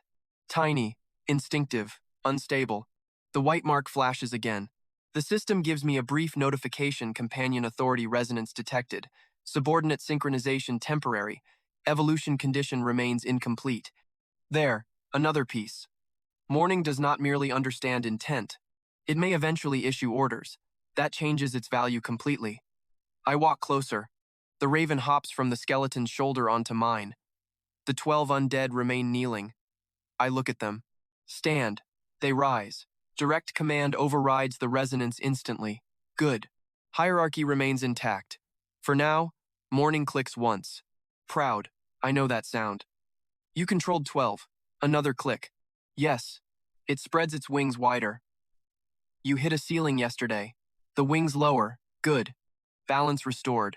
A worker skeleton approaches carrying a sealed tube. Surface report. I open it. 3 developments. First, Blackridge has formally declared the Three-Line Tower organization an enemy sect. My fake cult now has legal existence. Excellent. Second, Daejin has approved a coordinated expedition south in 2 days. 600 combatants, 8 formation teams, 2 elders supervising. They are investing, exactly according to plan. Third, I read the final note twice, then once more. Hana has issued an internal order regarding me. Ryu Shen is no longer to be treated as an ordinary expelled member. No restoration, no apology, no clan rights. Just a new classification, external military threat. I smile. Morning pecks the paper. Apparently I have been promoted. The raven clicks twice. Not officially. 1 click.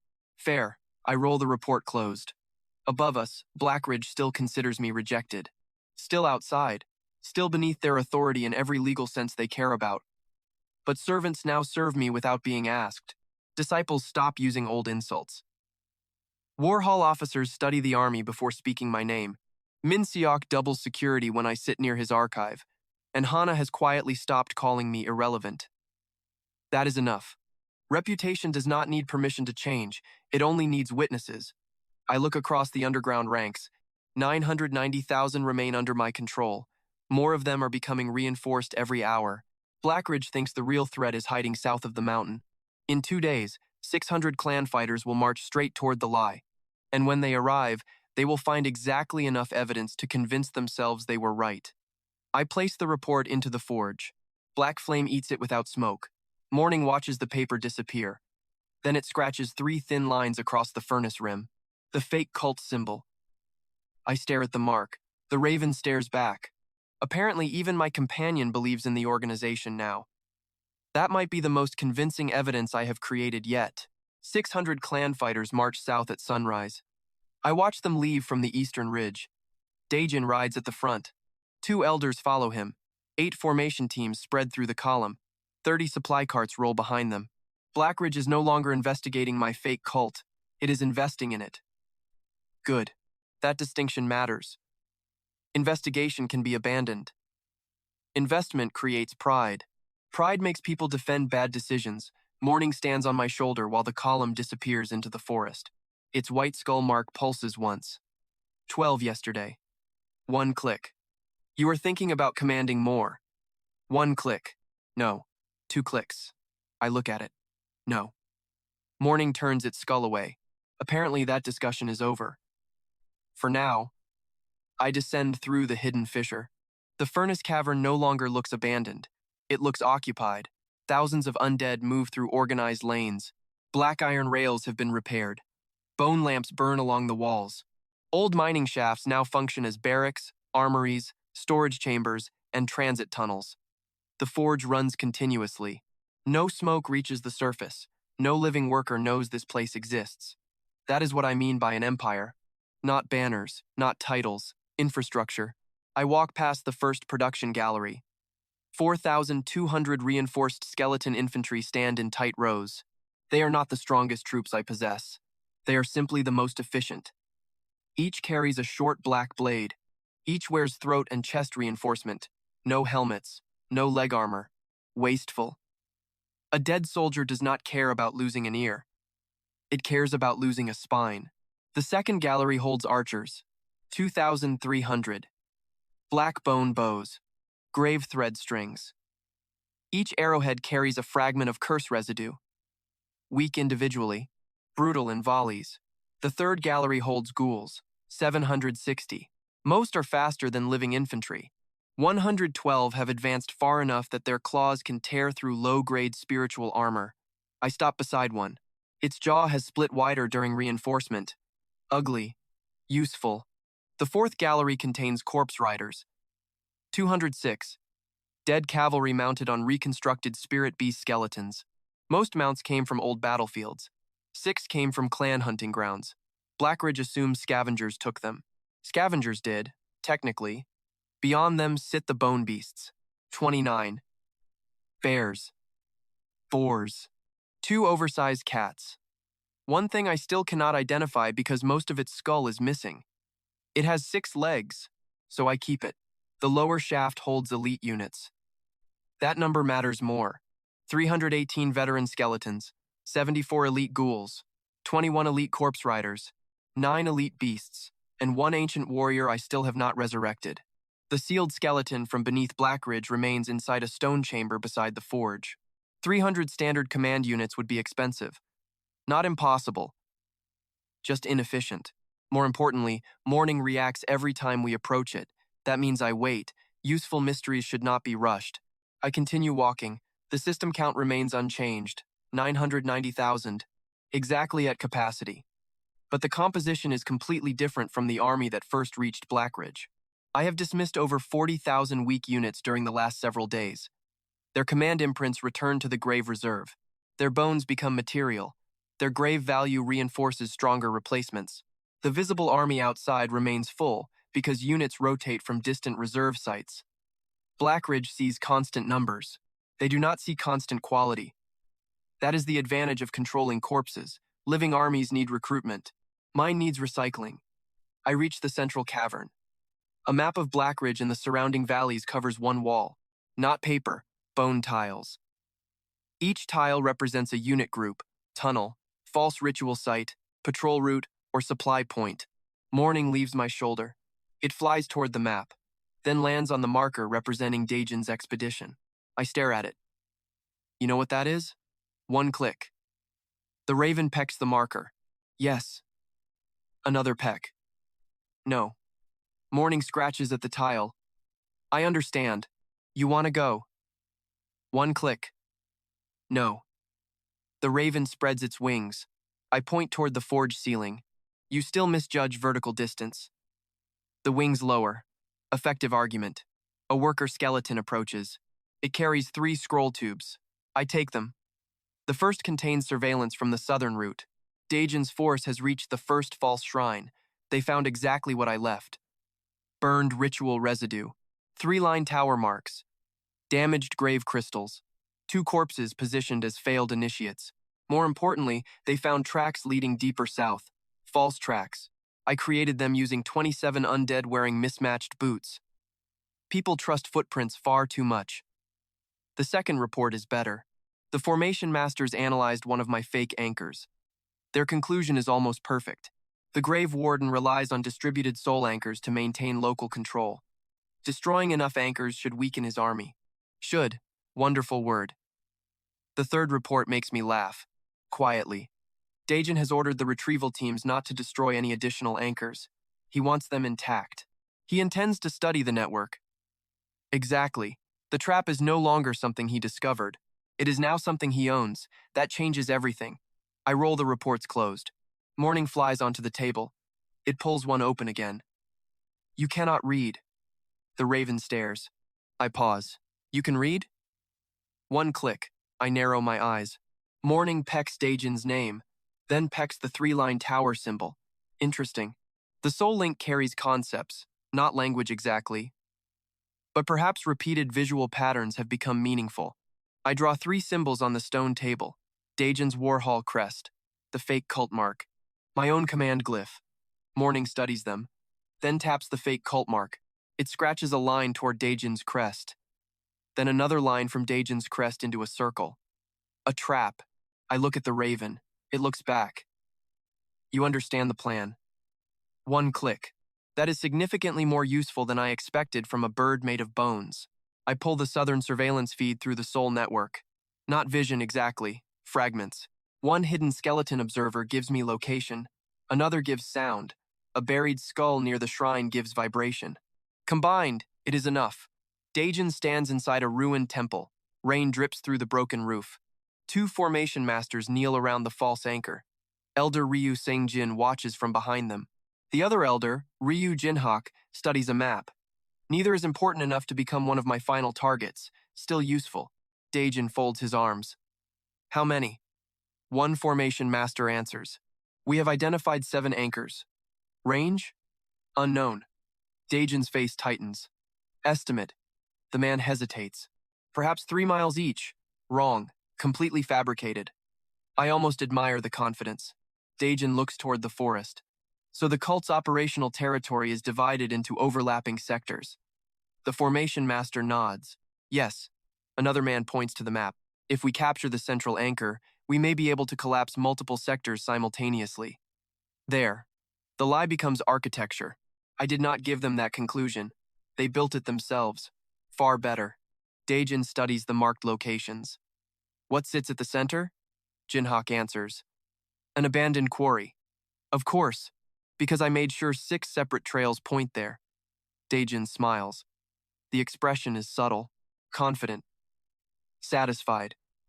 He believes he has discovered the hidden heart of my network. The quarry contains nothing valuable. Not one real anchor. Not one real command node. Just a convincing amount of necromantic debris. And beneath it, a tunnel. Not to my mine. Away from it. The tunnel exits near the Ashwood Basin, an old battlefield. 40,000 bodies, most too damaged to become useful soldiers. Perfect grave value reserve. I built the bait there for 2 reasons. The clan thinks it is approaching my weakness. I am actually leading 600 armed cultivators toward a mountain of fuel. Talk about efficiency. Daejin points at the quarry. We take it tonight. One officer hesitates. Commander, we were ordered to investigate. Daejin looks at him. We have investigated. No confirmation of enemy numbers. Then we force confirmation. Pride. There it is. The officer does not argue again. Daejin turns toward the formation masters. Prepare suppression pillars. How many? All 8 teams. That is even better than expected. Every formation team. Committed. I end the surveillance link. Morning clicks once. Yes. Another click. Yes, he believes it. Morning taps the map twice. Not yet. It clicks harder. No. 3 clicks. It wants to attack Daejin. I understand the sentiment. I also understand timing. Daejin is not the target today. The raven lowers its head. He is carrying my lie deeper into the clan.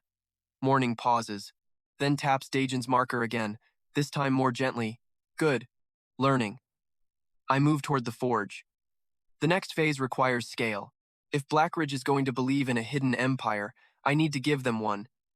Not my empire. A disposable one. I raise both hands. The forge opens.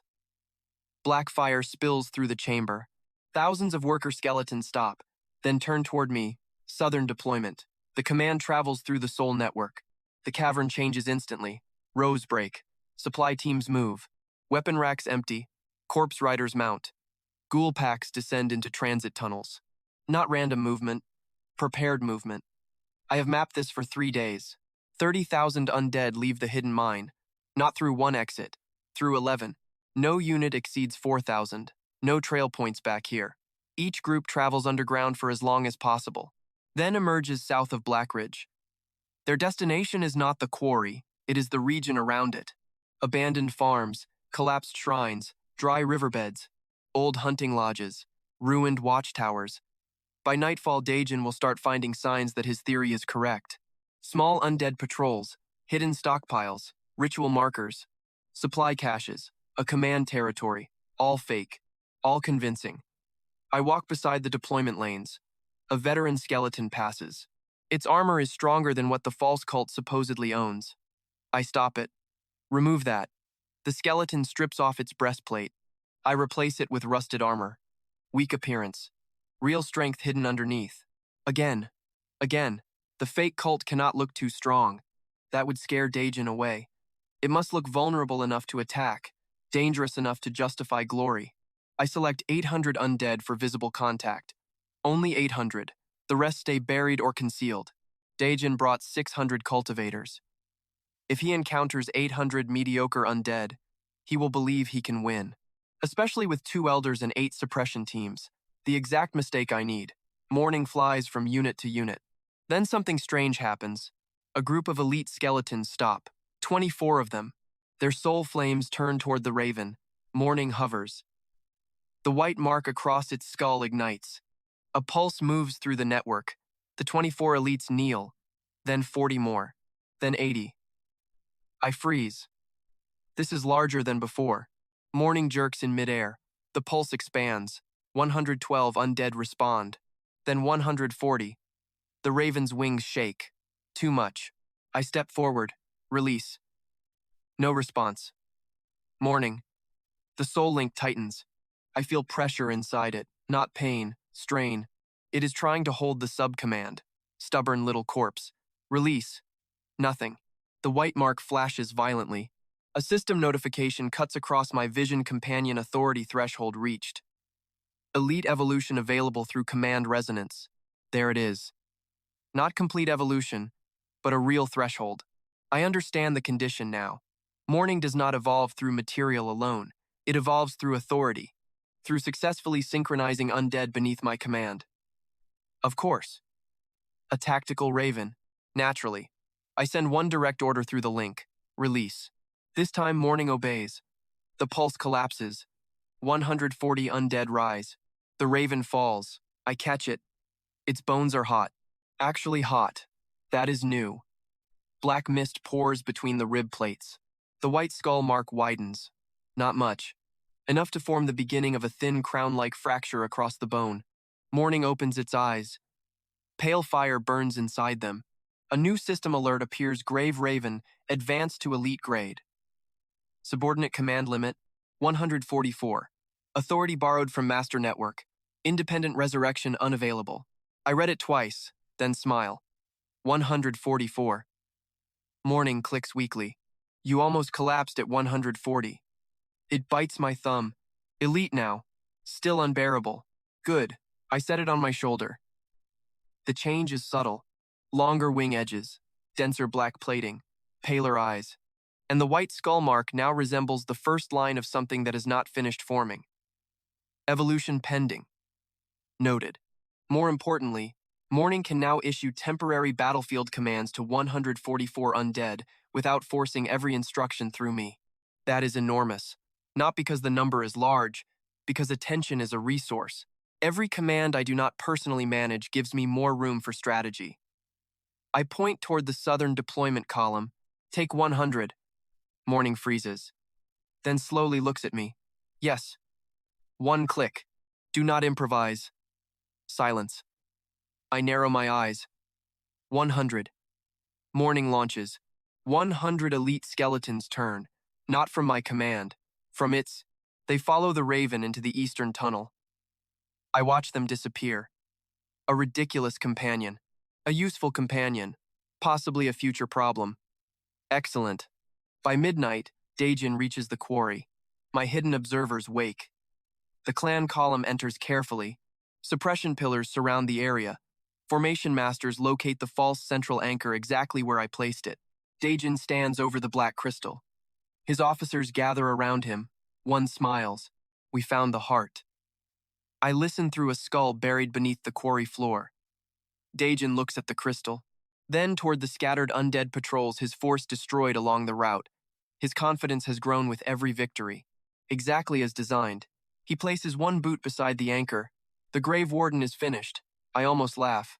Not yet. Jinhak asks, destroy it? Daejin shakes his head. No. Better. We keep it. The formation master looks surprised. Commander? Daejin kneels. He studies the false crystal with absolute satisfaction. If this controls part of his army, then destroying it wastes the opportunity. There it is. What do you propose? Daejin looks around the quarry. We feed it false spiritual signatures. I stop smiling. Interesting. He wants to reverse the supposed network. Not bad, he continues. We make the grave warden believe this sector remains secure. Jinhak understands. Then trace whatever responds. Yes, Daejin stands. And when he reinforces the sector, we follow the connection back to him. I stay silent. That is smarter than his earlier decisions. Still wrong, but smarter. Good. Competent enemies are more useful. They invest deeper. Daejin points toward the formation teams. Build the relay. 8 teams move instantly. Pillars surround the fake anchor. Spiritual lines connect. Resources pour into my lie. Crystals, talismans, formation flags, cultivators, time. By dawn, Blackridge will have constructed an entire counter-necromancy relay around a worthless piece of iron glass. That relay will become expensive. Important. Embarrassing to abandon. Exactly what I need for later. The trap has passed the dangerous stage. They no longer merely believe it. They are building on top of it. I cut the surveillance link. The cavern returns. The real forge burns behind me. Thousands of reinforced undead continue moving through the hidden empire. Morning's distant presence travels south with its first command unit. 990,000 troops remain under my control. 318 veterans wait below. More elites emerge every night. The false cult controls a handful of ruined shrines. The real network controls tunnels beneath nearly half the mountain. And Dajan has just spent clan resources protecting my bait for me. I look toward the ceiling. Blackridge sits somewhere above layers of stone. They think they are surrounding the Grave Warden. They think they have found his command network. They think they are one clever move away from exposing him. Meanwhile, my army becomes denser beneath their feet. My companion commands its first unit. My forge never stops. And the Ryu clan has finally begun building its future on a lie I created with broken crystals and dead bandits. That is the problem with investing in a trap. Eventually, admitting the truth costs more than walking deeper into it. The first thing Morning does with its own unit is disobey me. Not completely. That would be easier.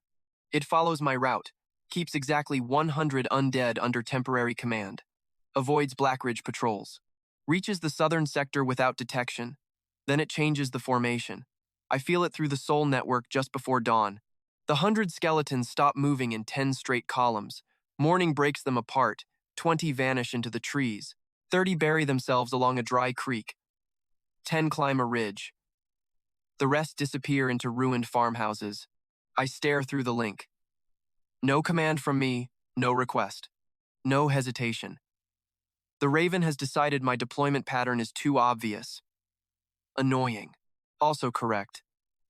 I stand inside the hidden forge cavern while the realization settles. Morning is not merely learning to command. It is learning to interpret. There is a difference. Commands are predictable. Interpretation is not. I do not like variables I cannot measure. Especially variables sitting directly inside my soul network. A worker skeleton approaches with a crate. I wave it past. My attention stays south. Through Morning, I receive fragments, movement, wind. 3 clan scouts, 2 on horseback, 1 using a tracking hound. They are approaching from the east. Not Dajan's main expedition. Different route. Different crest. 4th War Hall. That is new. Blackridge was supposed to keep the southern operation under Dajan's control.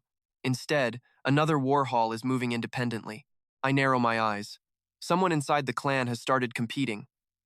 Interesting. Potentially dangerous. The 3 scouts follow a trail toward one of my false depots. That depot contains 6 crates of worthless ritual material. Perfect bait. Morning should let them find it. I send the command. Observe. Do not engage. The Raven receives it. 1 click travels through the link. Good. The scouts dismount. The tracking hound sniffs the ground. 1 man kneels near a broken wheel. Another draws a short blade. The 3rd checks the ridge. Competent enough. They enter the ruined farmhouse. They find the crates, exactly as intended. The 1st opens one. Fake grave crystals. Black cloth. 3-line tower insignia. More confirmation. The scout whistles softly. Then the hound starts growling. Not at the crates, at the floor. Damn. There is a buried skeleton beneath the farmhouse. One of Morning's unit. Too close. I send another command. Stay buried. Morning sends nothing back. The hound scratches at the boards. 1 scout steps closer. The buried skeleton shifts. Tiny movement. Too tiny for a human to hear. The hound hears it. Its ears flatten. The scout raises his blade. I feel Morning tense through the link. No. Observe. The floor breaks. Not because the buried skeleton rises. Because Morning gives another undead a different order. A skeleton hidden outside throws a stone through the rear wall. The scouts spin. The hound turns. A 2nd stone hits the eastern fence. Another sound. Another direction. Then movement in the trees. Morning creates 3 false contacts at once. The scouts pull back from the farmhouse. The hound loses focus. Good. Very good. They leave with 2 crates. No bodies. No fight. No clue that one of my command units was beneath their feet. The entire exchange lasts less than a minute. Morning never attacks. It solves the problem. I remain still. That should reassure me. It does not. A companion capable of improving a plan without permission is valuable. A companion capable of improving a plan without permission is also capable of disagreeing with one. I dislike both truths equally. A system notification passes across my vision, subordinate tactical autonomy increased. Command fidelity remains absolute within core directives. Core directives, not individual commands. That wording matters. I read it twice.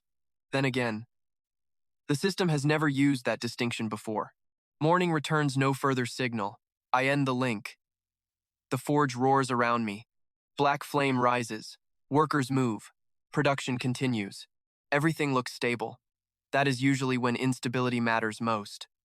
I walk toward the sealed chamber holding the ancient warrior. The bronze-armored skeleton still sits cross-legged. Sword missing. Chains broken. Empty sockets dark. Every time Morning nears this corpse, the white mark across its skull reacts. Now Morning is 6 miles away. The skeleton reacts anyway. A faint white line appears inside its eye sockets. I stop. That did not happen yesterday. I step closer. The system remains silent, unhelpful. I place my palm on the skeleton's sternum, cold. No active soul, no command imprint. Yet something answers through the network. Not the corpse. Morning. The connection runs from me to the raven. Then somehow echoes back into the ancient skeleton. 3 points. A triangle. I pull my hand away. The light disappears. So the sealed warrior is not merely compatible material. It is connected to Morning's authority evolution. That changes another assumption. I thought Morning gained command resonance because I reinforced it with the warrior's chain. Maybe the chain did not create the effect. Maybe it opened something that was already there. Important difference. I leave the chamber. Not enough information. No point forcing an answer.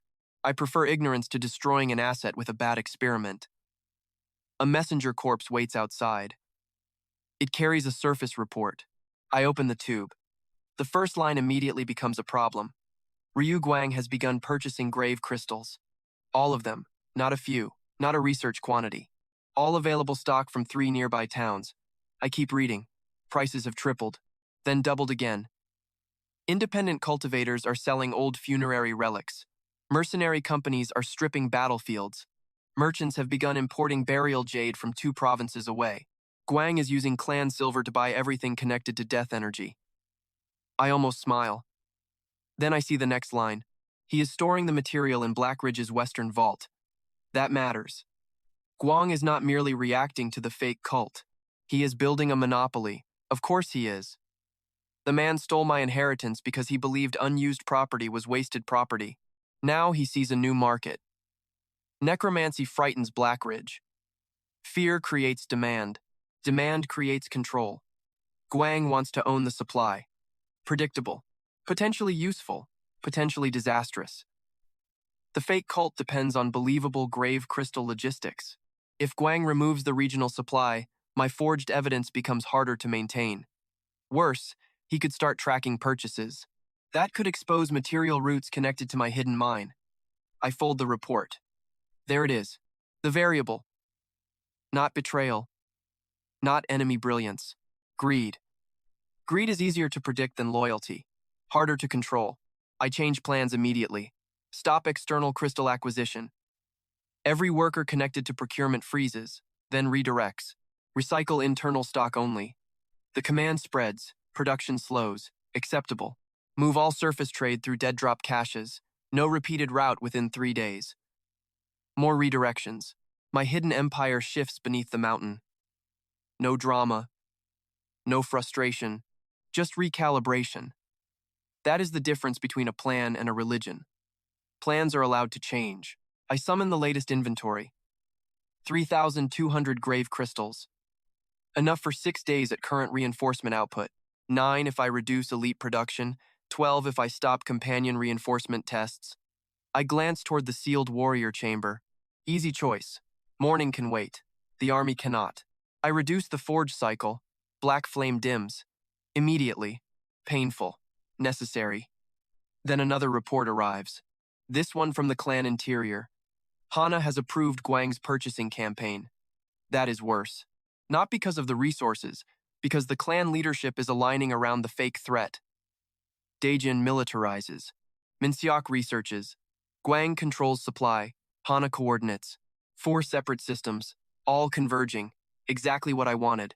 Too efficiently. A trap works best when the enemy invests deeply. It becomes dangerous when the enemy starts adapting inside it. I need to see Blackridge directly. I leave the mine before noon. No army. No escort. Only a plain coat. Morning remains south. That feels wrong. The absence on my shoulder is more noticeable than I expect. I ignore that. Blackridge's lower market is chaos. Grave relics everywhere. Old bones. Funeral coins. Battlefield metal. Fake spirit jars. Half of it worthless. All of it expensive. Guang's purchasing agents stand behind 3 counters. Anyone can sell. Few can buy. Exactly. He has already changed the economy. A farmer argues over a box of old burial nails. A merchant offers cracked grave jade at 6 times normal price. 2 clan retainers seize a smuggler's cart. Not because smuggling is new. Because death materials now matter. I move through the crowd. Nobody stops me. Again, small shift. An outer disciple notices me. He nods. Actually nods. Then keeps walking. No insult. No challenge. Interesting. I reach the middle terrace. 3rd War Hall is mostly empty. Daejin remains south. 4th War Hall is active. That confirms the scouts. Another faction is probing the fake cult independently. Why? I move closer to the courtyard. A training captain speaks to 20 disciples. Our job is not to win Commander Daejin's glory for him. There. Competition. We locate independent nodes. The captain points at a map. If we confirm another anchor cluster before 3rd Hall does, 4th Hall gets jurisdiction over the eastern sector. Jurisdiction. Not safety, not defense. Territory. The fake cult has become political property. Better than expected. Worse than expected. Different. Blackridge is no longer merely fighting a threat. Its internal factions are dividing the threat into opportunities. That creates cracks. Useful. It also creates uncontrolled searches. Dangerous. I watch the captain distribute routes. One points dangerously close to a real ventilation shaft. Not the mine entrance. Still too close. I memorize it. Change needed. I leave. Minseok's archive corridor comes next. The bench is empty. I sit. Morning is not here to steal anything. The thought arrives automatically. Annoying. 5 scholars leave the archive. Then 2 formation masters. Then Minseok. He sees me. This time he does not ask why I am there. Another shift. He stands several feet away. You should leave Blackridge. I did. You know what I mean. I look at him. Minseok's eyes are tired. He has not slept enough. Good, he lowers his voice. The thing in the south. I wait. It is not what Daejin thinks. Interesting. I say nothing. Minseok glances toward the guards, then back at me. I studied the residue. My attention sharpens. The anchor fragments are inconsistent. There it is. First real crack. Minseok continues. Some contain death energy less than a week old. Correct. Some appear decades old. Also correct. I used old battlefield residue deliberately. He noticed. The construction methods differ. Of course. I wanted the network to look improvised. Maybe too improvised.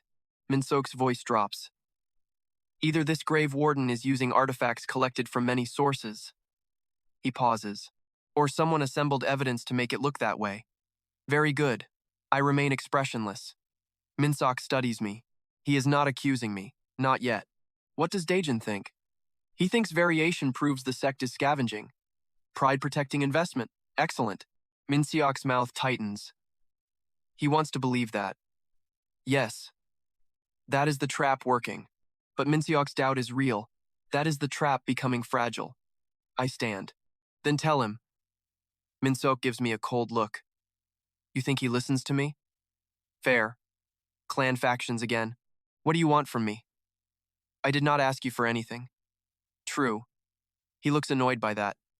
Then says something more important. The army outside. Yes? If the Grave Warden attacks you, can you stop him? I almost laugh. Instead, I let the question sit. Minseok thinks the fake necromancer and I are separate. Still. Good. He is suspicious of the evidence, not the identity. That distinction saves the trap. For now, I can stop many things. His eyes narrow. That is not an answer. It is the one you get. I leave. Behind me, Minseok does not call the guards. Another shift.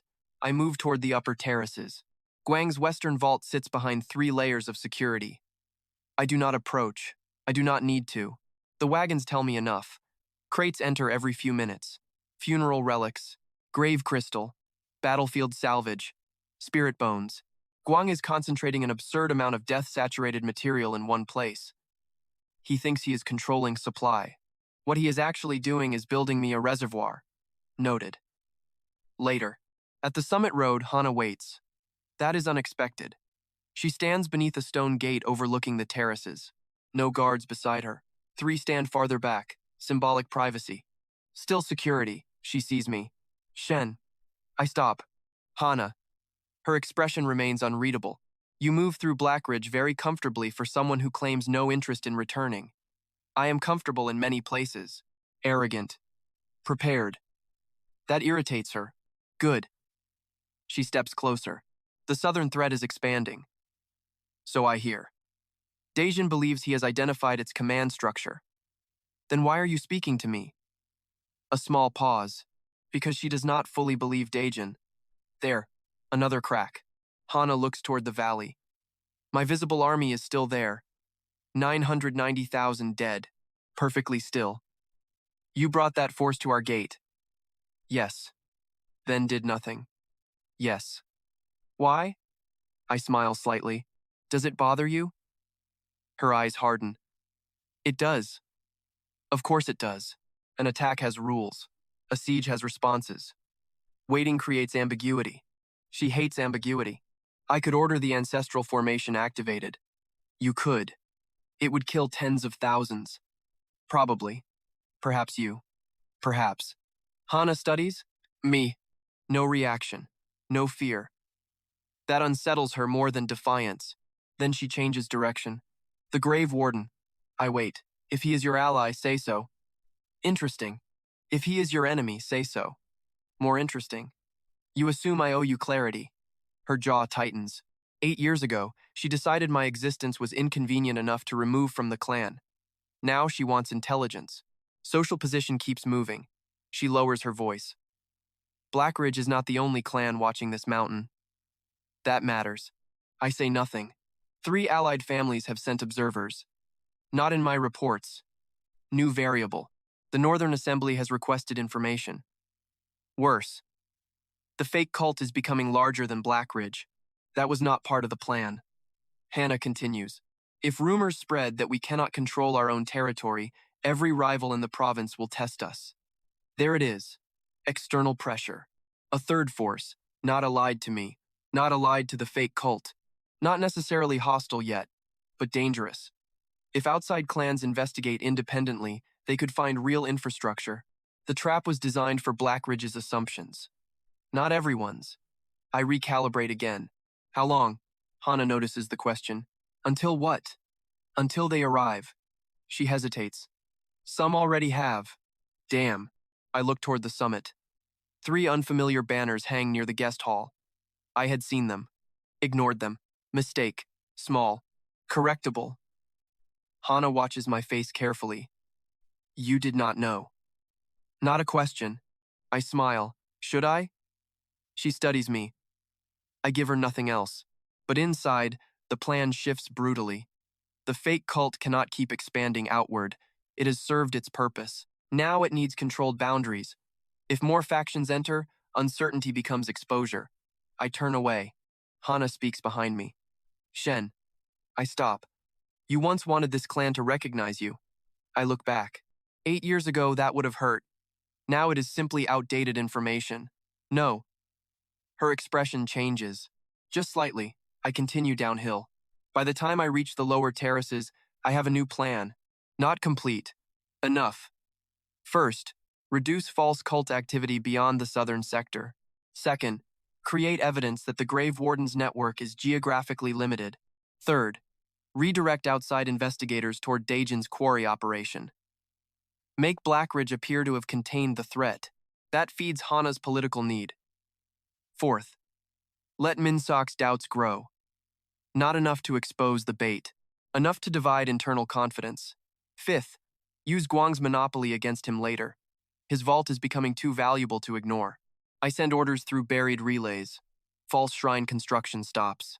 Outer dead drops disappear. Scout tracks are erased. 3 fake anchor sites collapse deliberately.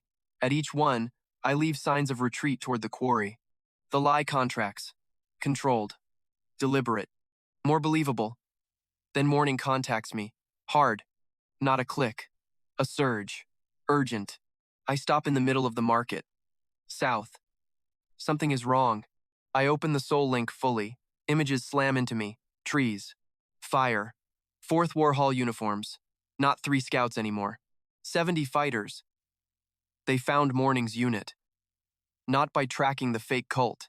By following the earlier patrol. Independent faction. Exactly the variable I identified. Too late to avoid contact. Morning's 100 skeletons are scattered in tactical positions. Good. The clan fighters are stronger than expected. 2 captains, 1 formation master, and 1 young woman wearing silver armor. I recognize the crest.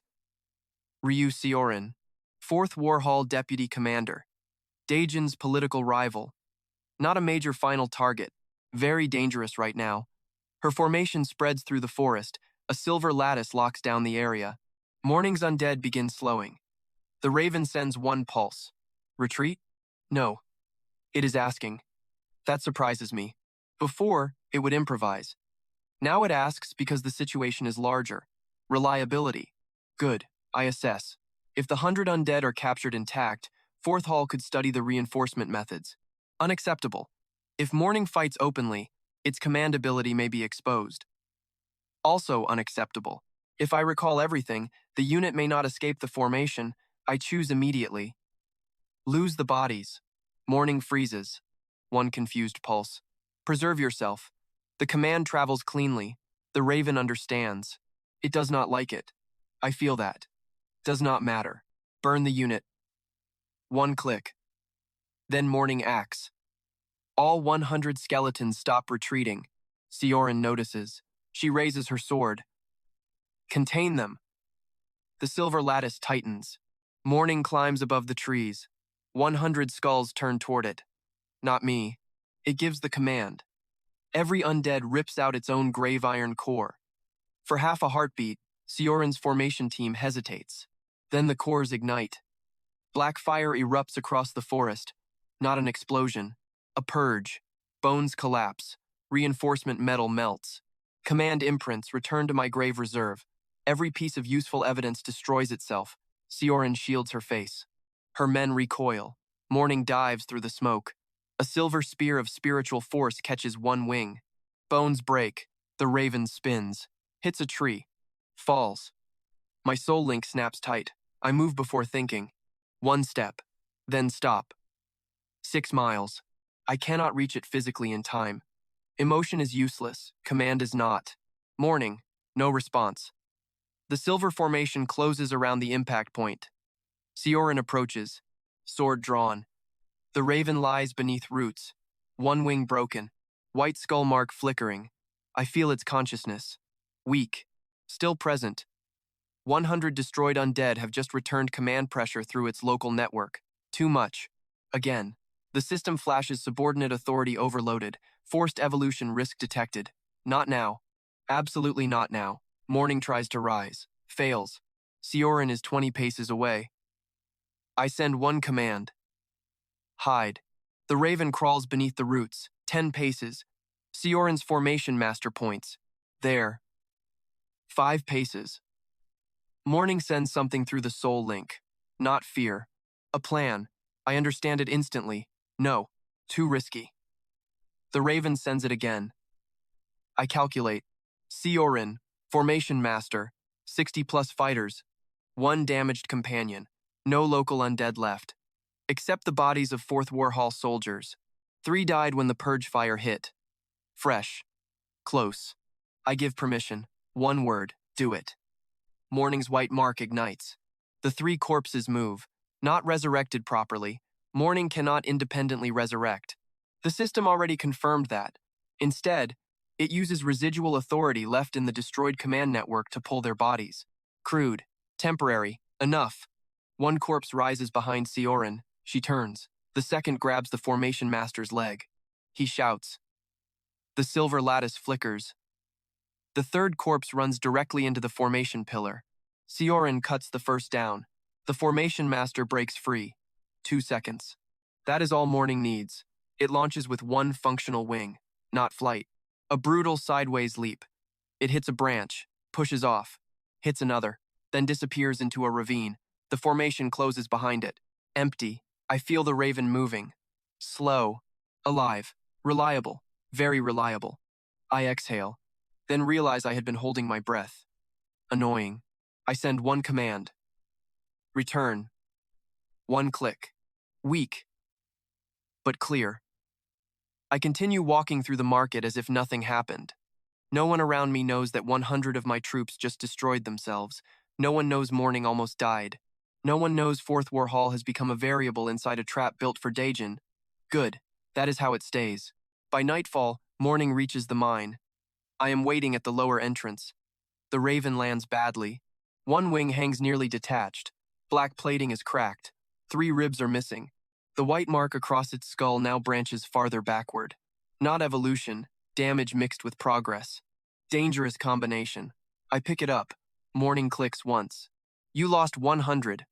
1 click. You disobeyed my original formation. 1 click. You saved the secret.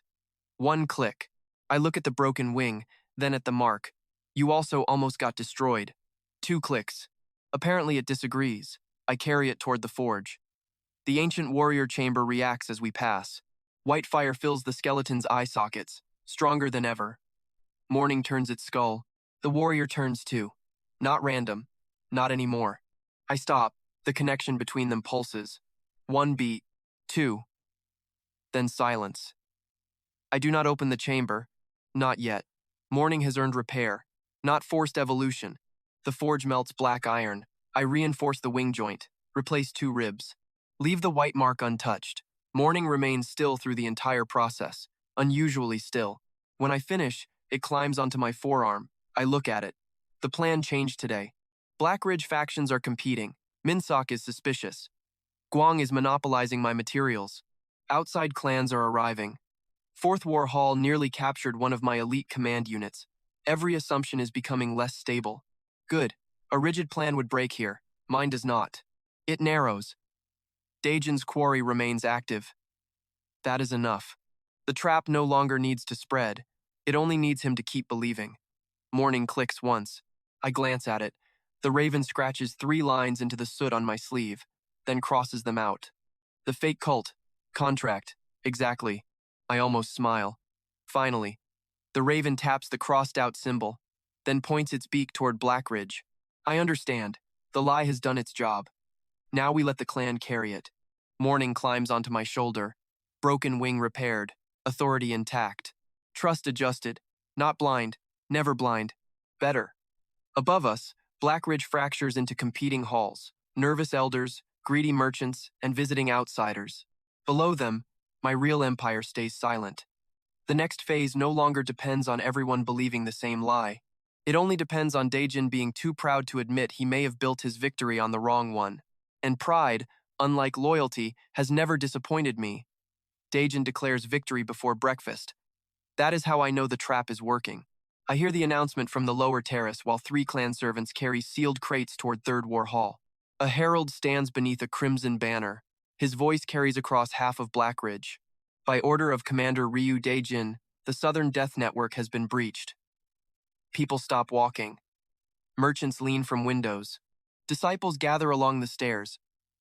I remain near a stone railing with Morning perched on my shoulder. Its repaired wing is functional again. Mostly.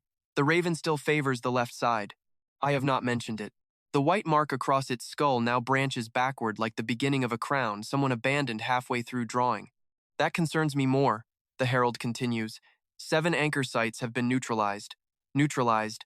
Interesting word for capturing things I wanted captured. Multiple corpse cells destroyed. Also true, mostly mine. Disposable ones.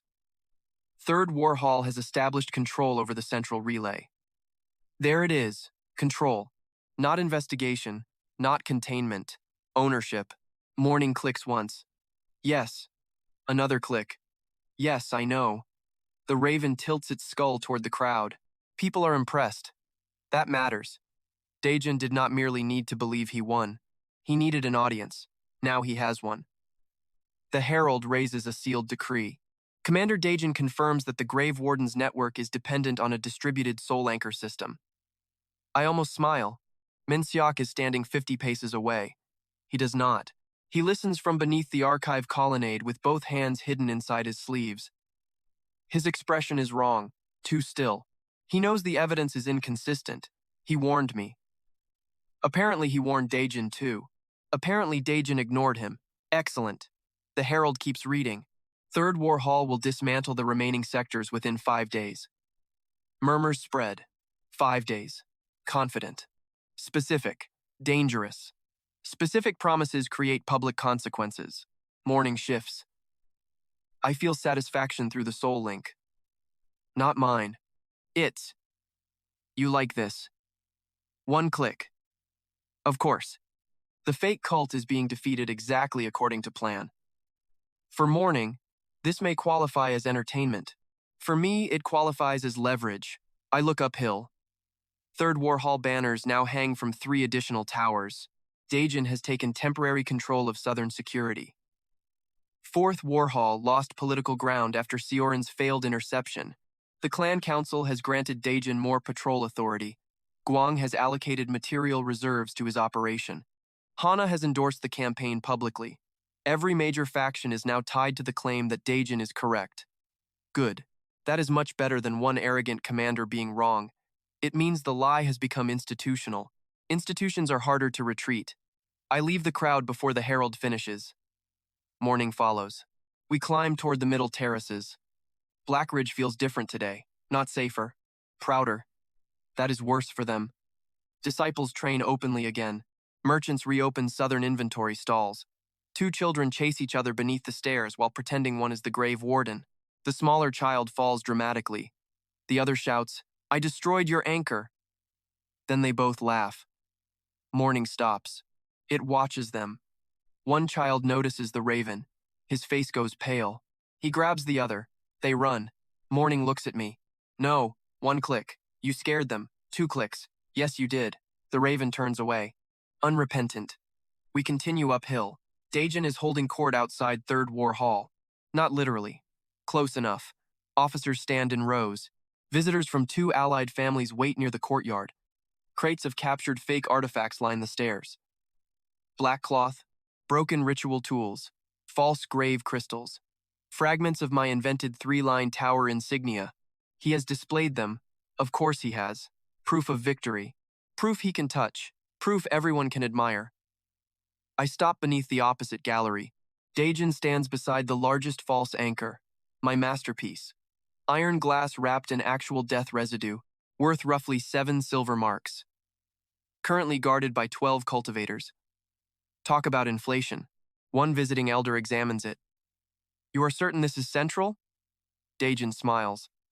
Completely. Minseok is not here. Important. The visitor looks impressed.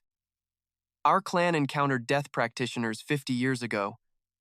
Daejin gestures toward the anchor. Then you understand the danger. I understand that they are rarely stupid. Daejin's smile tightens. Interesting. The elder continues. Leaving intact control objects for an enemy to capture would be a mistake. Good. Outside perspective. Exactly what Hana warned about. Daejin responds quickly. We did not capture it accidentally. The elder waits. Daejin points to a formation diagram. We converted it. Converted. I lean slightly closer. 8 suppression teams have built a relay around my false anchor. Spiritual channels now enter the crystal from 4 directions. The entire system hums. It is expensive. Far more expensive than I expected. Guang must hate this. Daejin places one hand on the formation table. The enemy believes this sector remains active. The visiting elder raises an eyebrow. How? Our relay mimics grave frequency output. That is not a real term. I appreciate the creativity. Daejin continues. When the Grave Warden attempts to reinforce the southern network, the relay will identify the responding nodes. The elder studies the formation. Has it worked? A pause. Tiny. There. No direct response yet. Of course not. Then perhaps he knows. Daejin's jaw tightens. Or perhaps he is cautious. The elder says nothing. Daejin hates silence when it follows doubt. I know that about him. 8 years ago, he would rather beat a servant than tolerate a question he could not answer. Some habits age better than others. One officer approaches. Commander. Daejin turns. The eastern anchor has destabilized. I already know. I ordered it. What? The residue fell below threshold before dawn. Daejin looks toward the map. Did you maintain the relay? Yes. Then reinforce it. With what? Daejin points toward one of Guang's grave. Crystal crates. Use those. The officer hesitates. Those are clan reserves. Daejin looks at him. Now the entire courtyard feels the temperature change. Do you want the network to collapse before we trace it? No, Commander. Then use them. The officer bows. There it is. Deeper investment. The trap no longer consumes only attention. Now it consumes resources. Actual grave crystals. Actual clan reserves. Guang's monopoly is being poured into false anchors one crate at a time. Beautiful. Morning clicks softly. I send one thought through the soul link. Remember this. The raven becomes still. I do not know exactly what it understands. Enough. I leave. No reason to watch money burn slowly. The next stop is Guang's western vault. Not inside. Nearby. 3 wagon lines fill the road. Death materials arrive constantly. Burial jade, grave crystal, spirit beast remains, old battlefield iron, funeral relics. Guang has created scarcity across the entire province. Now Daejin is consuming the stockpile to defend an imaginary network. I stand near a merchant booth. 2 purchasing agents argue. The commander requisitioned another 12 crates. That is impossible. It has the mistress's seal. The Western Reserve is already down 14%. 14. Useful number. How long can this continue? The other agent lowers his voice. At current usage, maybe 3 weeks. 3 weeks. Plenty. I only need several days. A clerk rushes from the vault. Guang follows. His expression is murderous. Finally. The man rarely lets emotion escape in public. Today, apparently, accounting has defeated discipline. He sees me. Stops. Perfect. Shen. Guang. His eyes narrow at the familiarity. Still sensitive about rank. Good. He walks toward me. You enjoy wandering where you do not belong. 8 years ago, he said something similar while transferring my inheritance into clan accounts. I remember the exact line. Property belongs where it can serve the clan. I store it. Later, he glances at morning. The raven stares back. Guang does not like that. Also useful. You brought death into this mountain, he says. Death was already here. Do not be clever. I was not trying. His jaw tightens. Then he looks toward the wagons. Your army has disrupted trade. Not really. His monopoly has. I let him continue. Merchants hoard funeral goods. You buy them all. I stabilize supply. I almost laugh. Morning actually clicks. Guang looks at it. The raven clicks again. I do not stop it. He lowers his voice. This chaos benefits people like you. People like me. Interesting. What kind of people? Scavengers. There it is. Another sentence worth remembering. You mistake accumulation for strength. I glance toward the vault. Do I? For 1 second, Guang realizes what he just said while standing beside a warehouse full of purchased death material. His face hardens. I walk away. Morning remains on my shoulder. The raven scratches one claw against my coat. I feel amusement through the link. We are both becoming terrible influences on each other. By noon, Blackridge receives another piece of good news. Daejin destroys a secondary anchor. I ordered that one to fail 30 minutes before his men reached it. From his perspective, he forced the collapse. From everyone else's, the strategy is working. He returns to Blackridge before sunset. Not because the operation is finished, because Hana calls a council meeting. I watch him enter the upper hall.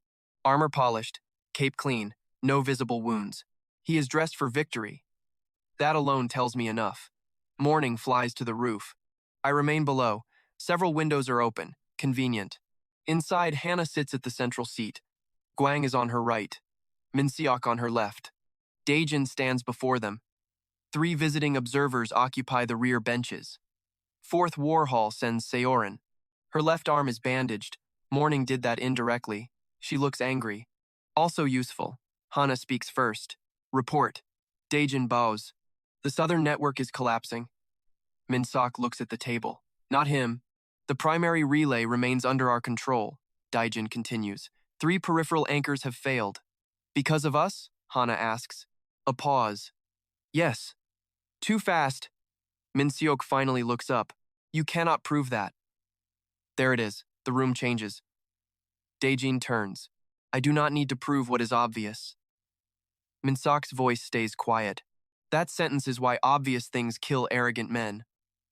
I almost smile. Daejin does not. Guang interrupts. How many more grave crystals do you require? Daejin looks at him. Until the network collapses. That was not a number.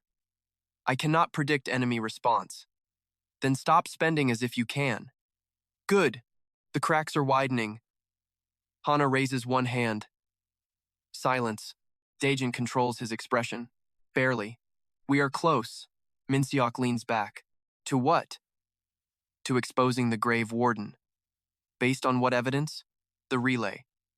Has it identified him? Not yet. Any command? Source? No. Any living officer? No. Any confirmed headquarters? Daejin slams one palm onto the table. The quarry is his operational center. Minseok does not move. Because you say so? Daejin's face reddens. There. Peak arrogance approaching. Not yet. Close. Seorin speaks from the rear. My patrol encountered reinforced undead east of the claimed network. Daejin turns. Your patrol lost them. Her expression becomes cold. We destroyed 100. After walking into their field. They were not guarding an anchor. Daejin pauses. Seorin continues. They were maneuvering independently. That matters. Morning's tactical unit. Different behavior from the fake cult pattern. Minseok catches it immediately. So the network model may be wrong. Daejin laughs. Actually laughs. That is the moment. Not confidence. Contempt. He looks around the council chamber as though everyone else has become painfully slow. You are all afraid because one corpse practitioner killed 14 men. Minseok's face goes flat. Daejin points toward the southern map. I took his territory. No. You questioned the anchors. He looks at Minseok.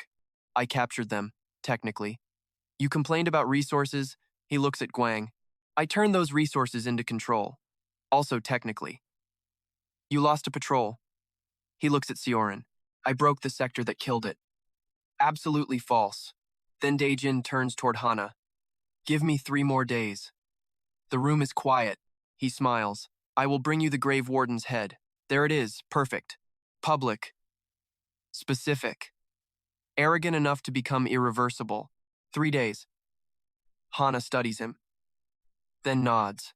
3. Guang looks furious. Minseok looks worried. Seorin looks insulted. Daejin looks victorious. I look at Morning on the roof beam. The white mark across its skull suddenly pulses. Once. Then again. Stronger. The raven stiffens. Inside the chamber, nobody notices. I do. I feel something through the soul link. Pressure. Not from Morning. From beneath the summit. Deep beneath the ancestral hall. The same old death signature I felt before. Only now it answers. 1 pulse. Morning's mark. 1 pulse. Something underground. Again. Back and forth. Like a heartbeat shared between 2 corpses that should not know each other exists. I narrow my eyes. Not now. Interesting. Dangerous. Later. Daejin leaves the council chamber with half the room doubting him and all of Blackridge expecting victory. That is exactly where I want him. Too proud to retreat. Too public to admit uncertainty. Too invested to question the foundation. I descend from the upper terrace before anyone sees me. Morning drops onto my shoulder. Its bones are tense. The white mark still glows. You felt it. One click. Under the ancestral hall. One click. I look uphill. The hall sits behind layers of clan wards. Old, protected, full of buried history. And apparently something that recognizes my companion. Another variable, not one I touched tonight. Tonight belongs to Daejin. I return to the hidden mine after dark. Production has slowed because of the grave crystal restriction. That is acceptable. The army has already changed enough. 990,000 still wait under my command. More than 12,000 now carry reinforced weapons. Nearly 4,000 archers use grave thread bows. Over 1,000 ghouls have reached veteran grade. Elite numbers continue rising. Morning's subordinate limit remains 144. Its evolution remains incomplete. I stand before the bone tile map. The false cult network covers less territory now. Good. The quarry relay burns brightest. Daejin's operation sits at the center. I move 3 bone markers, then 5, then 12. Not attack units, pressure units. They will show themselves at the edge of Daejin's patrol range. Small groups. Weak enough to kill. Frequent enough to reinforce his confidence.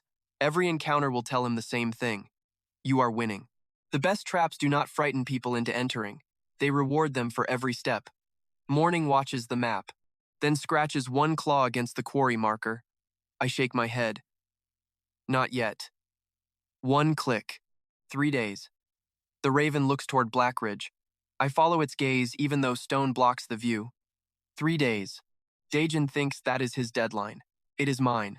By the end of it, he will have spent more clan resources, dragged more officers into his theory, ignored more warnings, made more promises. And when the first real crack appears, retreat will cost him reputation, authority, and pride. He will not retreat. That is what arrogance does. It turns an exit into an insult. I place one final marker beside the quarry. Black. Unmarked. Morning tilts its skull. That is for later. The raven clicks once. The white mark across its skull pulses again. Somewhere above us, something buried beneath the Ryu clan answers. I leave both mysteries alone. For now, one enemy at a time.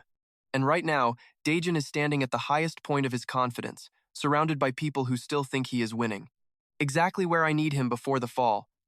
Daejin spends the first day of his 3-day deadline winning. That is deliberate. I give him 6 victories before noon. A ghoul patrol appears near the eastern quarry. His scouts destroy it. 2 false ritual caches surface beside an abandoned road. His formation team sees both.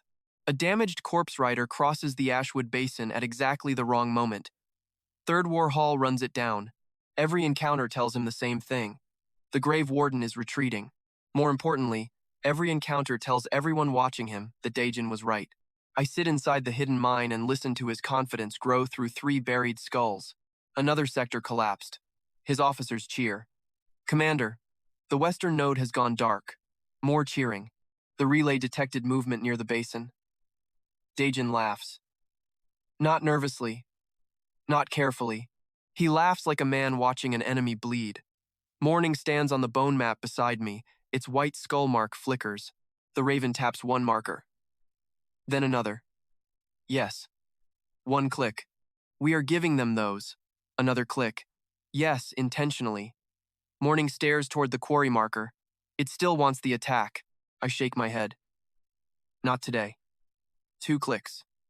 I ignore the complaint. The problem with a trap is not getting someone inside. The problem is getting them deep enough that panic cannot pull them back out. Daejin is deep, not deep enough. So I feed him another victory. I move 400 disposable undead toward the northern edge of his patrol zone. Weak bodies, damaged weapons, no grave iron cores worth studying. They appear just before sunset. Third War Hall responds exactly as expected. 200 cultivators, 3 formation teams, Daejin himself. I watch through a corpse buried beneath a dead cedar. His cavalry surrounds the undead. Suppression pillars activate. Crimson lines form a cage. My 400 corpses slow. Not because the formation controls them, Because I let it look like it does. Daejin sees the hesitation. His smile widens. Push. The formation tightens. I release 70 undead from command at once. Their soul flames die. They collapse. Third War Hall erupts in cheers. Daejin lifts his sword. Again. Another push. I release 90. More corpses fall. An officer shouts. The relay is cutting his control. Wrong. Beautifully wrong. I let another 100 collapse. Then the rest retreat. Slowly. Badly. Exactly how a dying network should retreat, Daejin pursues. Not far. He is learning enough caution to remain useful. He stops at the basin edge and looks over the fallen undead. One formation master kneels beside a corpse. No anchor fragment. Daejin's expression shifts, tiny. There. The first doubt. The man checks another body, then another. None of them carry local binding cores. Daejin looks toward the forest. His officer's quiet. The formation master stands. Commander. Daejin says nothing. Good. He has noticed the problem. According to his theory, troops controlled through distributed anchors should carry some identifiable relay signature. The earlier corpses did, because I put it there. These do not, because I stopped. Daejin walks to one body. He cuts open the sternum. Nothing. A second. Nothing. A third. Still nothing. His face changes. Not fear, calculation. Finally, an officer asks, could these belong to Shen? There it is.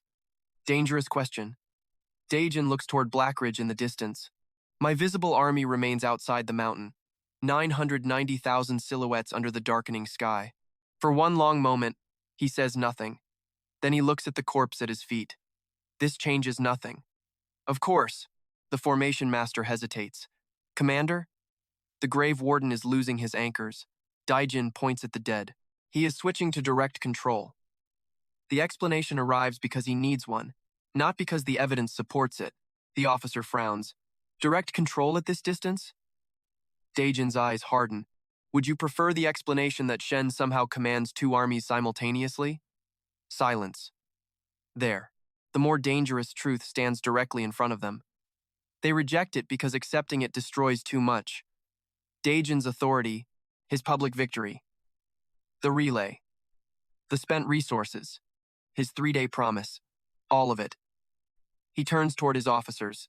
If the grave warden has abandoned his anchor method, then we forced him to expose his true command structure.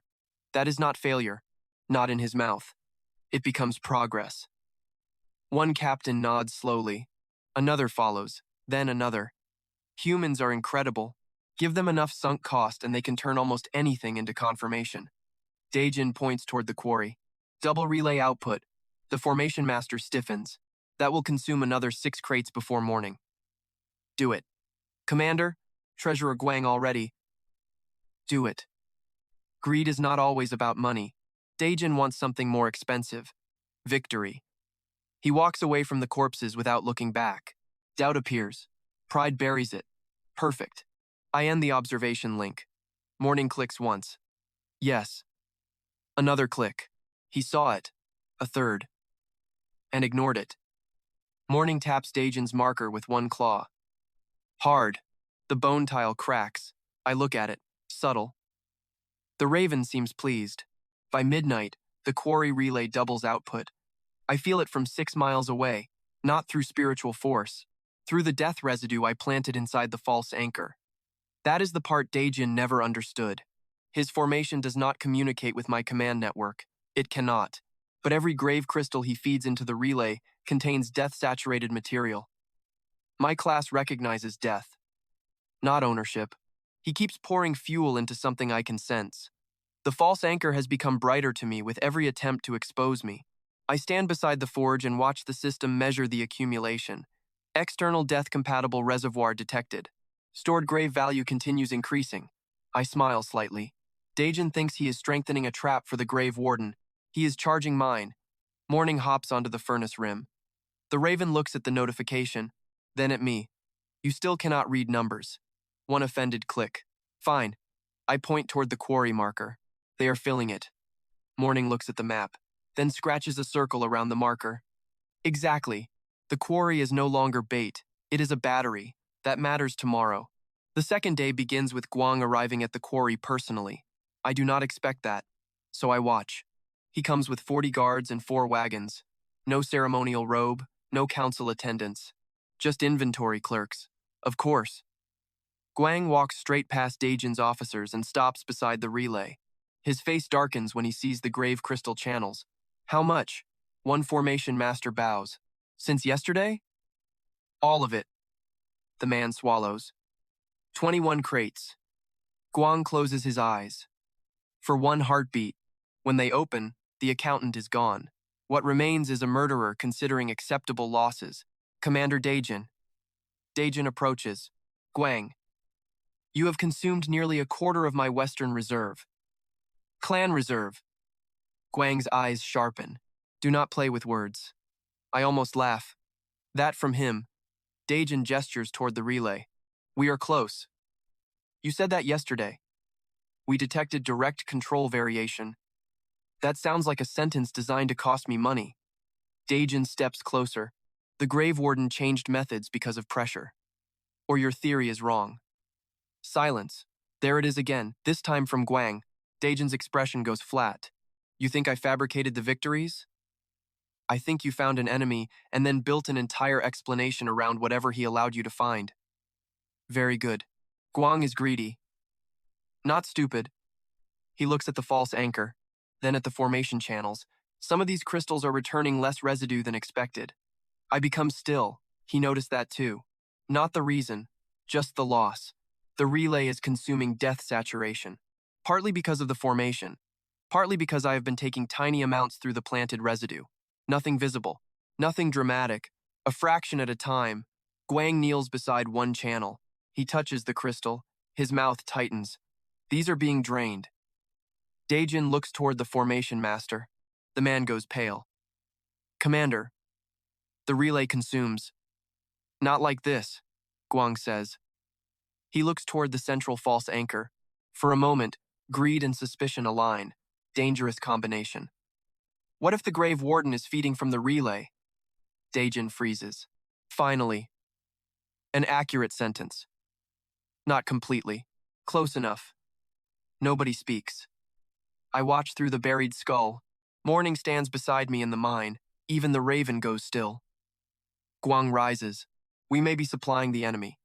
Dajin looks at the 21 crates already spent, then at the formation teams, then at the officers, then toward Blackridge. He is thinking. Good.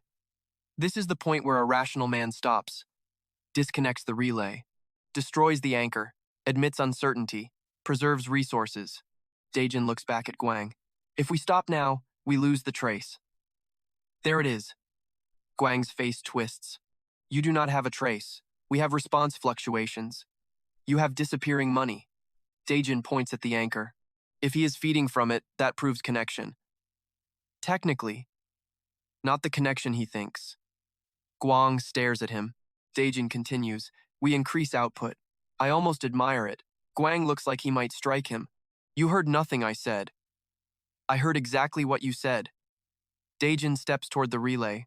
If the enemy is drawing from this system, then every unit of grave value gives us another chance to identify the direction. That logic is terrible. It is also perfectly suited to someone who cannot afford to retreat. Guang remains silent. His gaze drifts toward the crates. 21 spent. More waiting. Then something changes in his expression. Not trust. Profit. I recognize it immediately. If the relay can identify a direct necromantic siphon, Dajin waits. Guang looks toward the formation master. Can that method be reproduced? The man hesitates. Possibly. There, greed wins. Not Dajin's greed, Guang's. If they develop a tool capable of detecting necromantic consumption, Guang can sell it, control it, monopolize another market. The same man who almost shuts the trap down now sees a reason to push deeper. He points at the wagons. 8 more crates, Dajin smiles. Good. No. Guang raises one finger. Not good. His voice becomes cold. If this works, the detection method belongs to the treasury hall. Dajin's smile disappears. There it is. Even while trapped, they bargain over ownership of the trap. Beautiful. Guang turns away. 8 crates. No more without measurable output. He leaves. Daejin watches him go, then orders the formation masters to increase power. I end the link. Morning clicks. I nod. Yes. The raven scratches at the quarry marker. Almost. 1 click. Almost. The machine is assembling itself. Pride supplies persistence. Greed supplies fuel. Faction rivalry supplies silence. Public expectation removes retreat. All I need now is one final connection. Something small, something they will celebrate, something that locks every piece into place. I spend the rest of the day preparing it. Not an army. Not an attack. A signal. The false anchor still contains the original thread of my bone aura. Very little. Nearly undetectable. I have never used it actively. Until now. At dusk, the quarry relay reaches maximum output.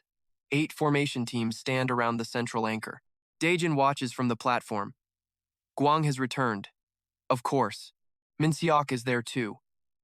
That surprises me. Hana sent him. Good. More witnesses. The formation master calls out numbers. Output stable. North channel stable.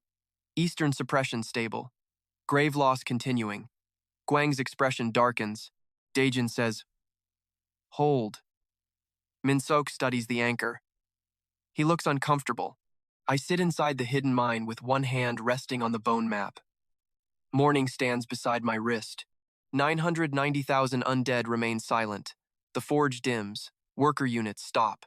For one moment, the entire underground empire becomes still. I need precision, not force. I reach through the death residue inside the false anchor. Very gently, a thread, nothing more. The quarry relay reacts. One pillar flashes black. The formation master jerks upright. Response. Daejin spins. Where? Central line. Guang steps closer. Minseok does not. He looks frightened. Good instincts. The relay surges. I feed it 1 pulse. Then stop. The black flash travels from the false anchor into all 8 suppression channels. Every grave crystal in the network resonates. For less than a second, the entire quarry becomes visible to me through death pressure. Not visually, structurally. 8 formation teams, 1 central relay, 4 auxiliary channels, 3 emergency shutoff seals, 29 active grave crystal reservoirs, and 1 beautiful weakness. All 8 teams share the same synchronization core. Of course they do. Efficiency. The Ryu clan built the entire relay as one linked formation. Shared reinforcement, shared output, shared failure. I already know what Grave Tithe does to shared enhancements. 4% on 14 soldiers was useful. This is different, Daejin shouts. Did you trace it? The formation master stares at the instruments. No direction. Daejin's face falls. Then the man continues. But the enemy responded. Everyone goes quiet. Guang looks at the anchor. He touched the relay. Yes. Daejin starts smiling. Minseok steps forward. Shut it down. There, the one rational response. Daejin turns. What? We confirmed interaction. Minseok points at the blackened pillar. So now we know he can reach through it. Exactly. That is not victory. It is proof. It is a doorway. Good. Very good. Minseok understands enough to be dangerous. Daejin looks around. Officers. Formation masters. Guang. Observers. Everyone waiting. His 3-day deadline ends tomorrow.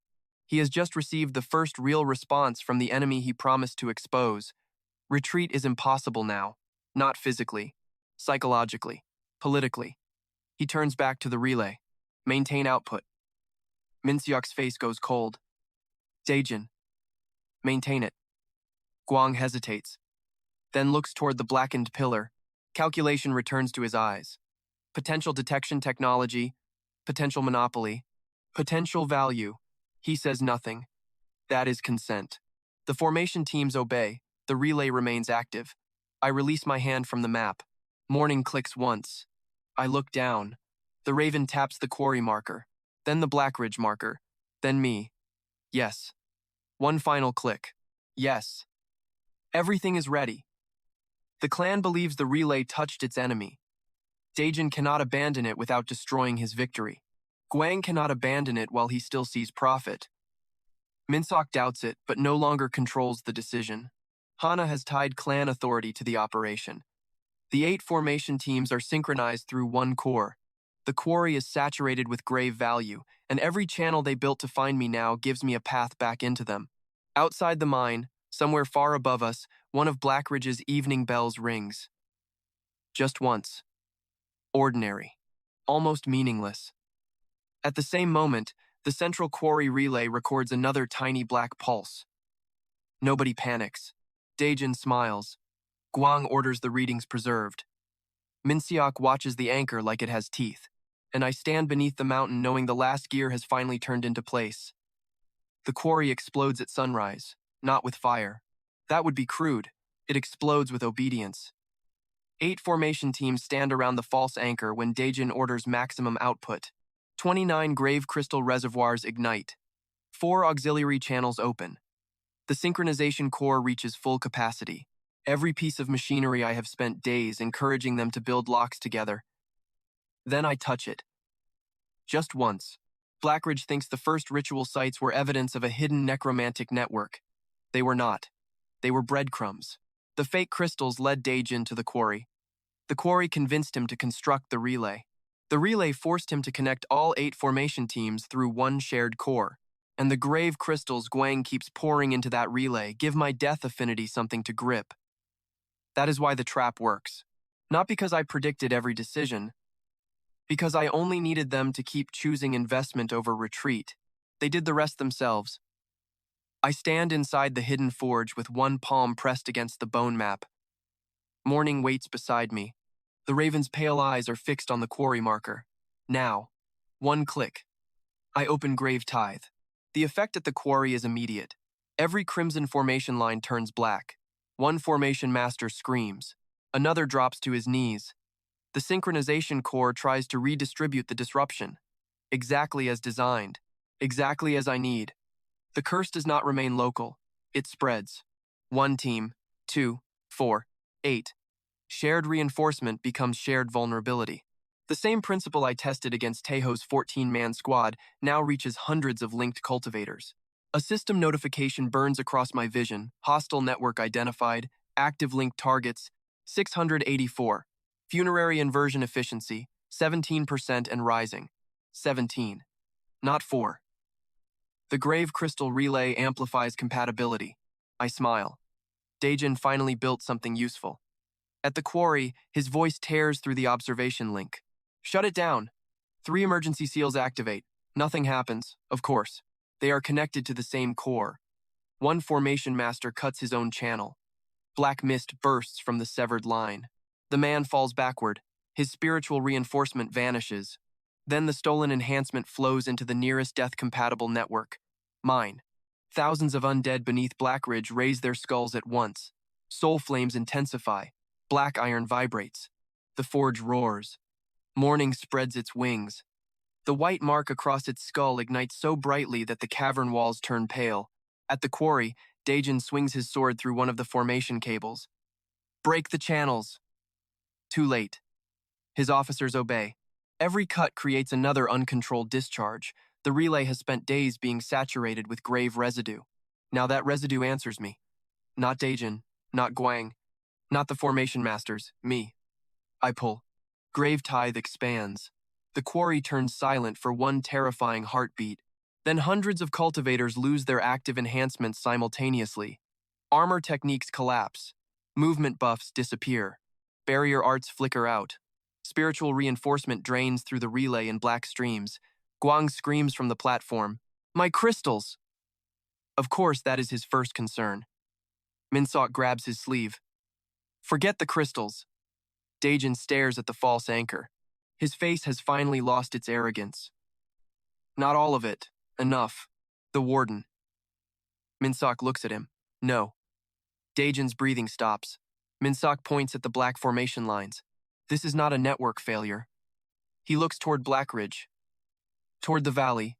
Toward the army that has been standing outside their gates since the beginning. This is a connection. There. Almost. I close my hand. The false anchor breaks. Not because Daejin destroys it, because I do. The iron glass core splits open. Inside is nothing. No command engine. No ancient soul stone. No hidden sect mechanism. Just cheap black glass wrapped around a thread of my aura. Daejin stares. Guang does too. One of the formation masters picks up a fragment. His face empties. This.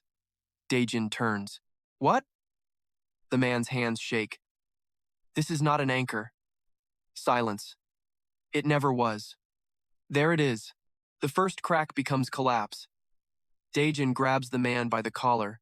What are you saying? The internal lattice is fake. You tested it? The grave residue was real. You said it controlled the sector. I said it could. Daejin throws him down. Guang steps forward. You spent my reserve on glass? Daejin spins. Your people approved the materials. My people approved your formation? Minseok laughs once.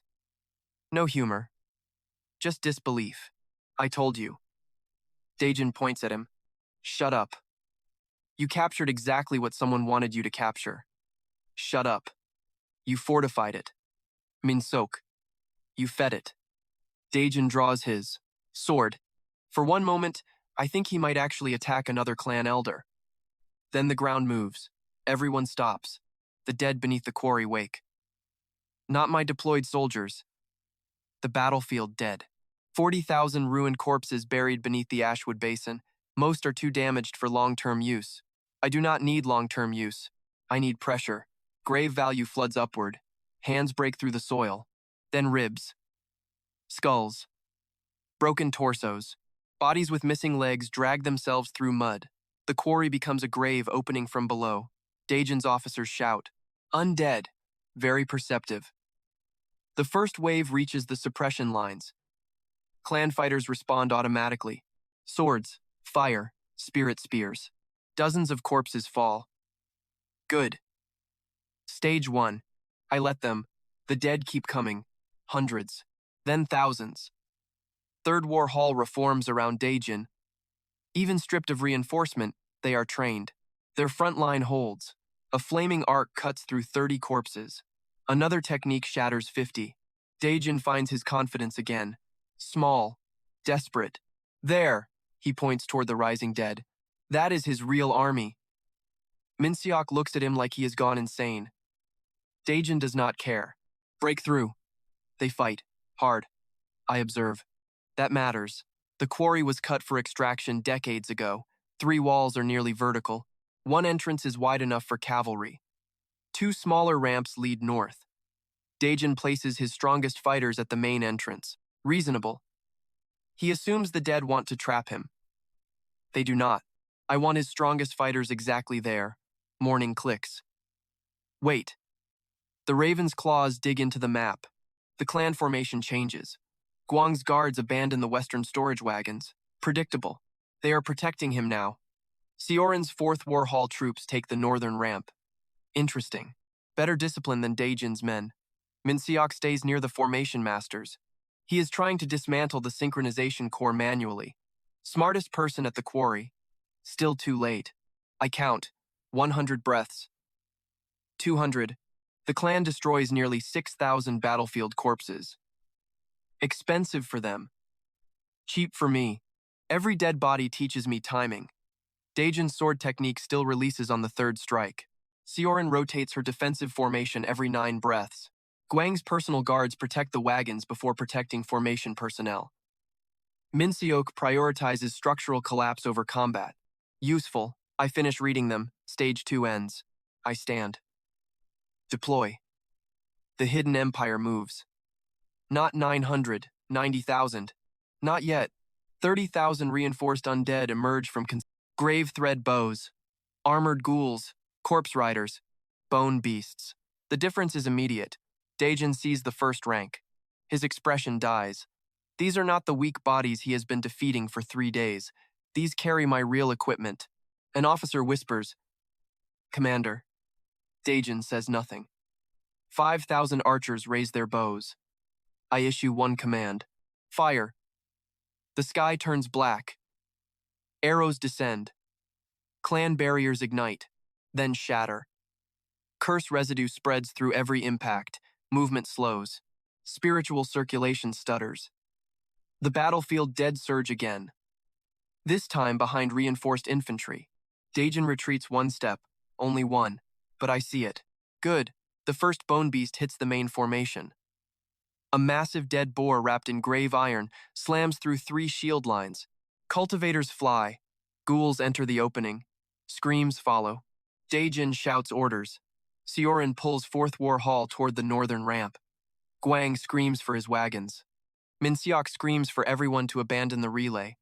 Nobody listens to everyone. Exactly. The clan does not collapse because my army is stronger. It collapses because each leader now wants something different. Daejin wants victory. Gwang wants material. Sioran wants her soldiers alive. Minseok wants the trap dismantled. 4 priorities. 1 battlefield. Beautiful. I leave the mine. Not through the southern exit. Through the eastern tunnel. Morning flies ahead. 144 elite skeletons follow it without a direct command from me. Its unit. Its first real battlefield command. The white mark pulses with every formation change. By the time I reach the basin ridge, the quarry is burning. Now I can see it with my own eyes. Much better. Daejin spots me first. He freezes. I stand above the quarry in a plain black coat. No ceremonial armor, no crown, no dramatic weapon. Just me. Morning lands on my shoulder. Behind me, reinforced undead fill the ridge. Daejin looks from me to the army, then toward Blackridge, then back to me. Shen. I raise one hand. Every undead stops attacking. 30,000 reinforced troops. Thousands of battlefield corpses. 144 elites beneath morning. All still. Instantly, the surviving clan fighters stare. This is the first time they see the command happen directly. No anchor, no relay, no artifact. No hidden priest. Me. Daejin's face turns pale. Minseok closes his eyes. He understands. Gwang does not. Not yet. Daejin points at me. The grave warden. I say nothing. His hand starts shaking. No. I almost feel sorry for the sentence. Almost. You. Yes. The word is enough. Gwang turns toward the broken false anchor, then toward the ritual markings, then toward me. His mouth opens. Nothing comes out. Sioran looks at morning. Recognition hits. The raven from the forest. The command unit. The self-destructed soldiers. All of it connects. Daejin looks physically sick. You made the sights. Yes. The symbols. Yes. The anchors. Yes. His breathing becomes shallow. The quarry. I smile slightly. You built most of that. That hurts. Good. Gwang grabs Daejin. You idiot. Daejin shoves him away. You funded it. You said it was real. You approved every requisition. Minseok steps between them. Stop. Neither does. Perfect. The trap has exploded. Now the first payment. Daejin raises his sword toward me. You think 30,000 corpses can kill us? There. One last piece of arrogance. I look past him. At the linked formation teams. At the synchronization core still barely functioning. At the hundreds of cultivators whose emergency buffs have just reactivated. Then I lift one finger. Grave tithe. Black spreads through the quarry. This time they see it coming. That makes no difference. Every shared enhancement reverses. Hundreds of cultivators scream. Barriers disappear.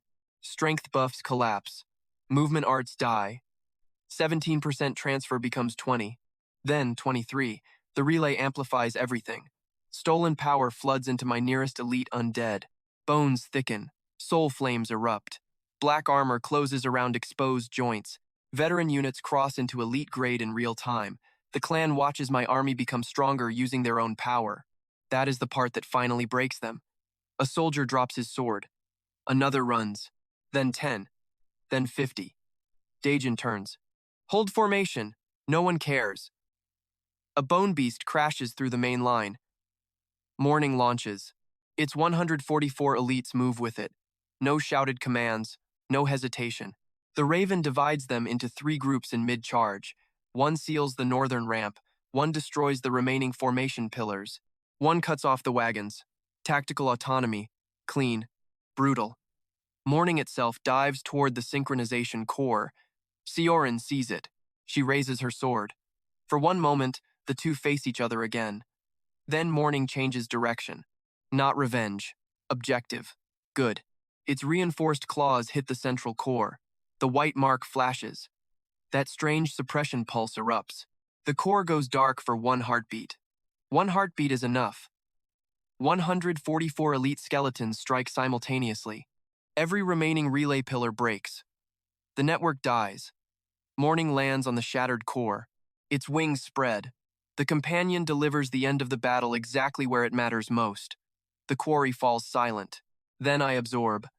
40,000 battlefield death imprints rise first. Weak individually, massive together. Clan casualties follow. Dense. Fresh. Cultivators. Officers. Formation specialists. Grave value floods into my reserve so fast my vision darkens. A system notification cuts through the pressure mass. Harvest confirmed. 28,600 standard bodies available. For immediate reconstitution, 412 veteran, grade imprints, 30, 1 elite candidates. Another follows, command density increasing, another. Grave reserve approaching compression threshold. Not there yet, close, very close. I breathe through the pressure. The surviving clan fighters stare at the new corpses rising around them. Some of their own people stand again. Not all. Only useful bodies. Daejin drops his sword. Not from surrender. Shock. Guang is on his knees beside an overturned wagon. Minseok stands perfectly still. Sioran keeps her blade raised, but she knows. They all know. This was never their operation. Never their victory. Never their quarry. I walk down the ridge. The dead part for me. No one attacks. Daejin watches me approach. His face has moved past panic. Not yet despair. Soon. Guang speaks first. Shen.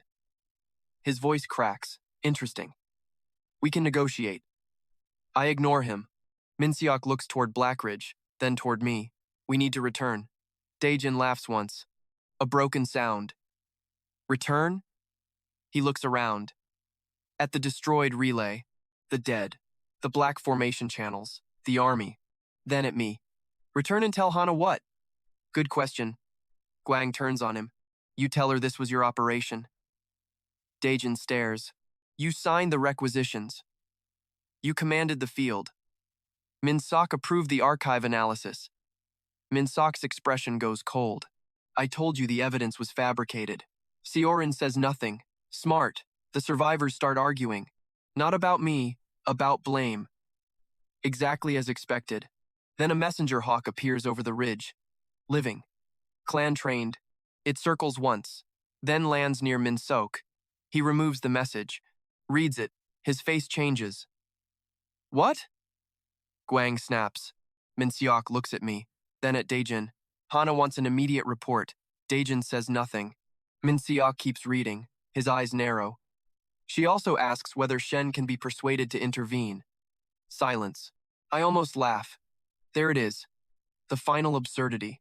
Blackridge sees the Grave Warden's army destroying Daejin's operation. They still have not received confirmation that the Grave Warden is me. So Hana is asking the man with 990,000 undead to save them from the Necromancer in the south. Morning clicks. Once. Very loudly. Everyone looks at it. I smile. Send her an answer. Minseok's hand tightens around the message. What answer? I look toward Blackridge. The mountain is visible beyond the basin. Crimson walls. Ancestral towers. The clan that rejected me. The clan that has spent days feeding my trap. The clan that still thinks there might be 2 necromancers. Tell Hana I am coming. Daejin's face empties. Guang finally understands what that means. Minseok closes his eyes. Morning spreads its wings. Behind me, 30,000 reinforced undead turn toward Blackridge. Then the battlefield corpses. Then the newly raised clan soldiers. Far beyond them, through the Soul Network, 990,000 troops receive the same command. Advance. The ground begins to shake. This time I do not stop them after one step. Blackridge rings every war bell at once. I hear them before the mountain comes fully into view. 7 towers. 7 different tones. One message. Emergency. The sound rolls across the valley while 990,000 undead advance beneath it. No sprinting, no screaming, no chaos. Just synchronized movement. That is worse. The living always expect an army to sound alive. Mine does not. Morning flies above the front line. Its 144 elite subordinates move beneath it in 3 compact formations. The white fracture across its skull pulses with every bell. Once, twice, again. Something inside Blackridge answers, the buried presence beneath the ancestral hall. Stronger now, almost awake. I keep walking. Daejin, Guang, Minsake, and the surviving officers from the quarry are behind me. Not prisoners. Not exactly. I left them alive because dead men cannot fully appreciate consequences. Sioran walks with them. She still carries her sword. Smart. She also keeps it lowered. Smarter. Daejin says nothing for nearly a mile. Then his pride crawls back from wherever terror buried it. You cannot breach the ancestral formation. I keep walking. You heard me. Yes. The formation was built to stop invading clans. Good. It killed 3 Heavenly Meridian Masters during the Devontier 526. Red Winter. Interesting. He moves faster until he is nearly beside me. You think numbers matter? I glance at him. He stops talking. Apparently he remembers saying something similar before. Guang does. I see it in his face. You mistake accumulation for strength. Another sentence I keep. Later, Blackridge's eastern wall appears through the fog. Thousands of defenders stand across it. Warhall disciples, clan guards, contracted cultivators, visiting allies, even servants with hunting bows. Fear makes recruitment very efficient. Hana stands above the gate. White robes, gold trim. Same posture as before. Only the calm is gone. She sees Daejin walking behind me, then Guang, then Minseok, then the army. Her face becomes perfectly still. That is what she does when control disappears. The eastern gate closes completely. Crimson runes ignite across the mountain. 1 layer. 3. 5. 9. The same warding structure I saw when I first returned. This time, the symbols do not merely glow. They connect. The entire mountain becomes a formation. Spiritual pressure rolls down the slope. The first 10,000 undead stagger. Hundreds collapse. Bone cracks. Soul flames flicker. The defenders cheer. Daejin laughs. Actually laughs. The sound is desperate. There. He points toward the fallen. You see? I do. Stage 1. Receive the blow. The ancestral formation intensifies. A crimson wave hits the valley. 3,000 more skeletons collapse. Then 7,000. A bone beast loses both front legs. 2 corpse riders are crushed into the road. 1 entire archer block drops. The wall cheers louder. I do nothing. Morning circles once. It wants to move. I send 1 command. Wait. The raven obeys. Hana raises 1 hand. The cheering stops. Her voice carries through a formation amplifier. Ryu Shen. I look up. You have made your point. No, I have not started making it. She continues. Withdraw your army. I stay silent. We can discuss restoration. That almost gets a reaction. Almost. Your name can be returned to the ancestral registry. Minseok looks at me. He knows exactly how meaningless that sounds now. Hana sees no response, so she changes tactics. Your father's property can be restored.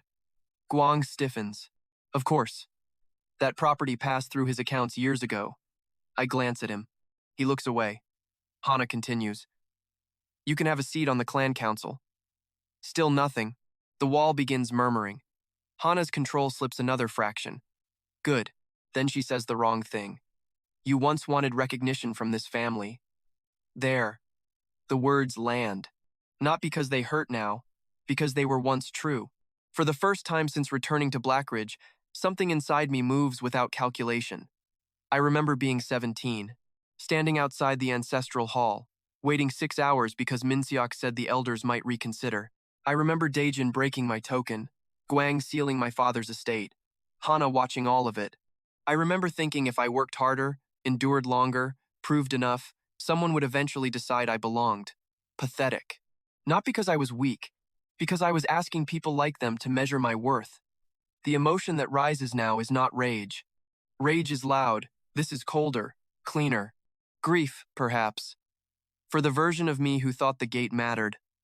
I let myself feel it. Once. Fully. Then I look at Hana. I did. The wall goes quiet. Her expression shifts. I continue. I wanted it badly. That surprises her more than denial would. I wanted one of you to say I deserve to stay. No sarcasm, no performance. Just truth. I look at the gate. The same one they threw me through. I was wrong. Hana's face hardens. I raise one hand. Continue. The ancestral formation fires again. This time I watch. Stage 2. Read the enemy. The crimson wave spreads from 9 tower nodes, not simultaneously. There is a delay. Tiny.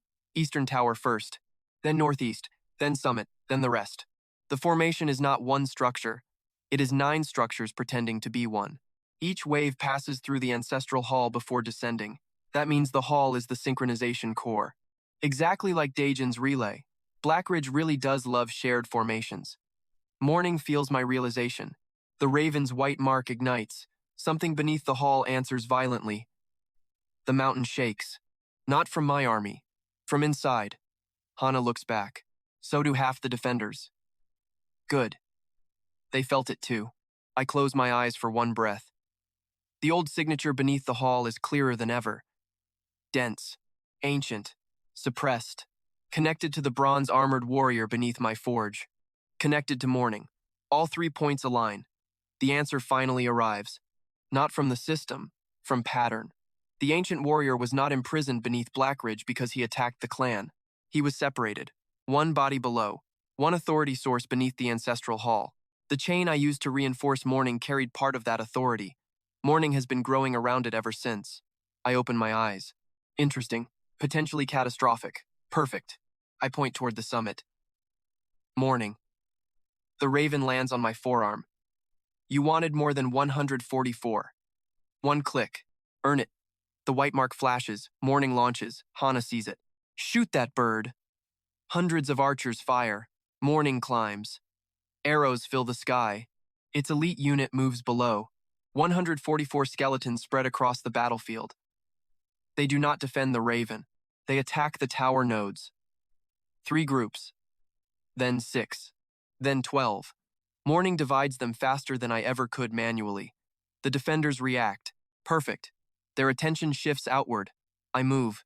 Stage 3. Ignite. Grave Tithe. Bone aura explodes across the valley. Not toward the defenders. Toward the formation. The same technique I tested on Taeho. The same technique I scaled through Daejin's quarry relay. Now I drive it into the ancestral network. Crimson turns black. Not all of it. 1 tower. Then 2. The formation resists. Hard.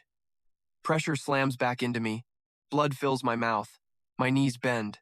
Daejin sees it. Hope appears. Small, ugly. Shen! I ignore him. The formation pushes harder. My grave tithe slips. 1 blackened tower returns to crimson. Then another. Not enough. Good. Now I know. The 9 towers are not feeding each other directly. The ancestral hall is filtering the load. Destroying towers wastes effort. The hall is the weakness. I redirect. Every thread of grave tithe converges upward. The summit glows. Hana's face changes. Stop him! The gates open. Not fully. Enough. Blackridge cavalry charges out. Hundreds. Then thousands. War hall infantry follows. Spirit beasts leap from side passages. The clan finally leaves its walls. Exactly what I need. I lower my hand. The undead surge. Living bodies hit dead bodies. The valley disappears beneath violence. Swords split skulls. Ghouls tear riders from saddles. Spirit fire burns through bone. Bone beasts slam into shield walls. Corpse archers fire over everything. The first volley darkens the sky. The second lands before the first finishes killing. I walk through it. A cultivator charges me. 1 skeleton intercepts. Another takes his legs. I do not slow. A flame spear comes from the wall. I turn. Too late.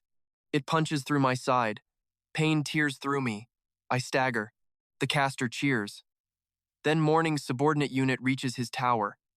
20 skeletons climb each other like a ladder. The caster stops cheering. Good. Another strike hits my shoulder. Then another. I keep moving uphill. No omniscience. No invulnerability. Just momentum. Daejin suddenly appears beside me. Sword in hand. I look at him. He looks terrified by his own decision. Then pride forces him forward. He attacks. First strike. Second. Third. Flame burst. Same rhythm. Still. After everything, I almost feel insulted. I step inside the reset. My hand catches his wrist. Bone aura enters. His muscles slow. Curse wraps his knee. He remembers. His face collapses. No. Yes. I headbutt him. His nose breaks again. There is something satisfying about consistency. He falls. I do not kill him. Not yet. I keep climbing. Guang tries to run toward the western road. Morning sends 12 elites after him without asking. Excellent. Minseok remains near the rear, watching the ancestral hall. He understands where I am going. Hana does too. She disappears from the wall. Toward the summit. Good. The higher I climb, the stronger the pressure becomes. The ancestral formation tears through my army below. 10,000 lost, then 20, then more. I feel each command imprint vanish. Not pain exactly. Absence. The grave reserve answers. Every fallen undead releases residual value. Every dead clan fighter releases more. Stage 4 begins before the battle is finished. Absorb. Soul after soul rises. Fresh, dense, massive. My reserve fills. Compression, pressure builds behind my sternum. Not enough. Closer. The system flashes warnings. I ignore them. Morning reaches the summit wall first. The raven hits a crimson barrier. Hard. It falls. Catches itself. Tries again. The white mark burns. The buried presence answers. The barrier trembles. I reach the upper stairs. Hana stands before the ancestral hall. 6 elders surround her. 2 contracted spirit beasts crouch beside the doors. Behind them, the hall itself glows red. She draws a narrow silver sword. So this is what you wanted? No. Then what? I look at the doors. To finish. The first spirit beast attacks. A white tiger. Massive. Its paw hits me before I can fully move. My ribs break. I fly across the stairs. Stone cracks under my back. The elders attack simultaneously. Fire, lightning, wind blades, spiritual chains. For several seconds, I see nothing except impact. My coat burns. Skin splits.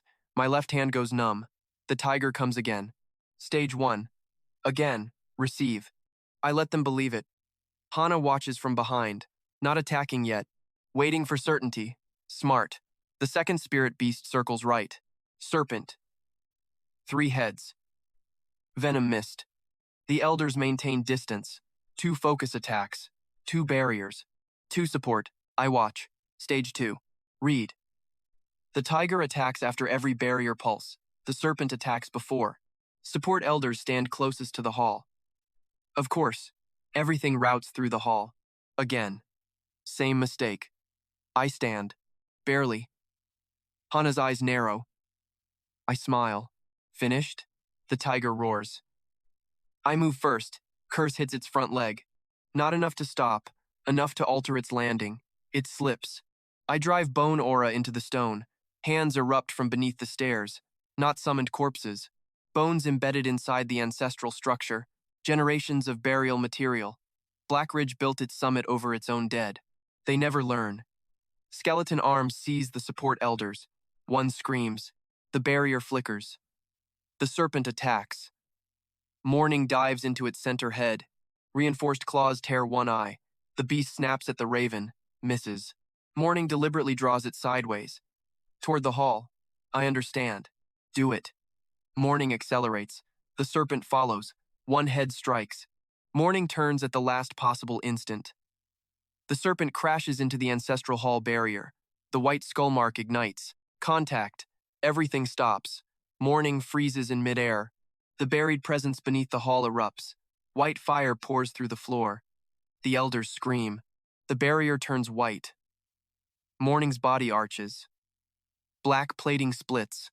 Its wings expand. Not physically at first. Spectrally, a second pair of pale wings unfolds behind the bone frame. The crown-like fracture across its skull closes into a complete sigil. The ancient authority beneath the hall answers. The same white fire I saw in the bronze warrior's eyes floods morning's soul. A system alert tears across my vision: companion, evolution, condition, fulfilled, command resonance synchronized with sealed marshal. Authority. Grave raven evolving. The hall doors explode outward. White fire fills the summit. Morning disappears inside it. Then something larger emerges. Not a raven anymore. Not entirely. Its skeletal frame remains avian, but massive spectral armor now surrounds it. 4 wings spread across the stairway, 2 black, 2 white. A crown of pale bone rises from its skull. Its eye sockets burn like twin moons. Every undead on Blackridge stops, all of them, even mine. For one heartbeat, 990,000 troops turn toward the summit, then kneel. I feel the command network change. Not break. Expand. Morning sends one pulse. The system answers companion evolved. Grave marshal. Subordinate command ceiling increased beyond current measurable local. Threshold. Tactical authority stabilized. Master command remains absolute. I stare. Morning looks at me, then clicks once. Same sound. Deeper, ridiculous. I almost laugh. Hana does not. Her sword lowers. The elders stare. The spirit beasts retreat. Morning spreads 4 wings. Then commands. No sound. No visible signal. The entire eastern battlefield reorganizes. Hundreds of thousands of undead split into formations. Archers shift. Ghouls flank. Bone beasts pull back from bad engagements. Elite units converge on tower nodes. Everything becomes cleaner, faster, brutally coordinated. My attention suddenly feels empty, freed. Morning is carrying the army. Good. I look at Hana. Now I can focus on her. She attacks. Finally. Silver sword. Fast. Much faster than Daejin. The blade cuts my chest. Then shoulder. Then thigh. I give ground. She presses. No wasted motion. No arrogance in combat. I see why she became clan mistress. Her 4th strike carries no visible force. That makes it dangerous. I turn. The air behind me splits. Interesting. 5th. 6th. Then a pause. Not physical. Formation assisted. The hall feeds her every 7th strike. I smile. She sees it. Too late. The 7th comes. I do not dodge. I catch the blade through my palm. Steel tears flesh. Blood runs. Hana's eyes widen. I close my fingers around it. Then Gravetithe activates through the weapon. The hall's enhancement reverses. Hana screams. Power leaves her. Not all. Enough. Morning strikes the ancestral hall roof. 4 wings flare. Every tower node goes black. The formation collapses. All 9 layers. At once. Across Blackridge, crimson light dies. Silence hits harder than any explosion. The clan defenders stop. Some drop weapons. Some run. Some simply stare. The supposedly unbeatable ancestral formation is gone. Hana falls to one knee. Her sword slips from my hand. I look down at her. For the first time, she looks afraid of me. Not the army, me. Behind us, footsteps stumble up the stairs. Daejin, bloodied, broken nose. One arm hanging uselessly. He reaches the summit and sees Hana kneeling. Something inside him finally collapses. He drops his sword. Shen. I turn. His voice shakes.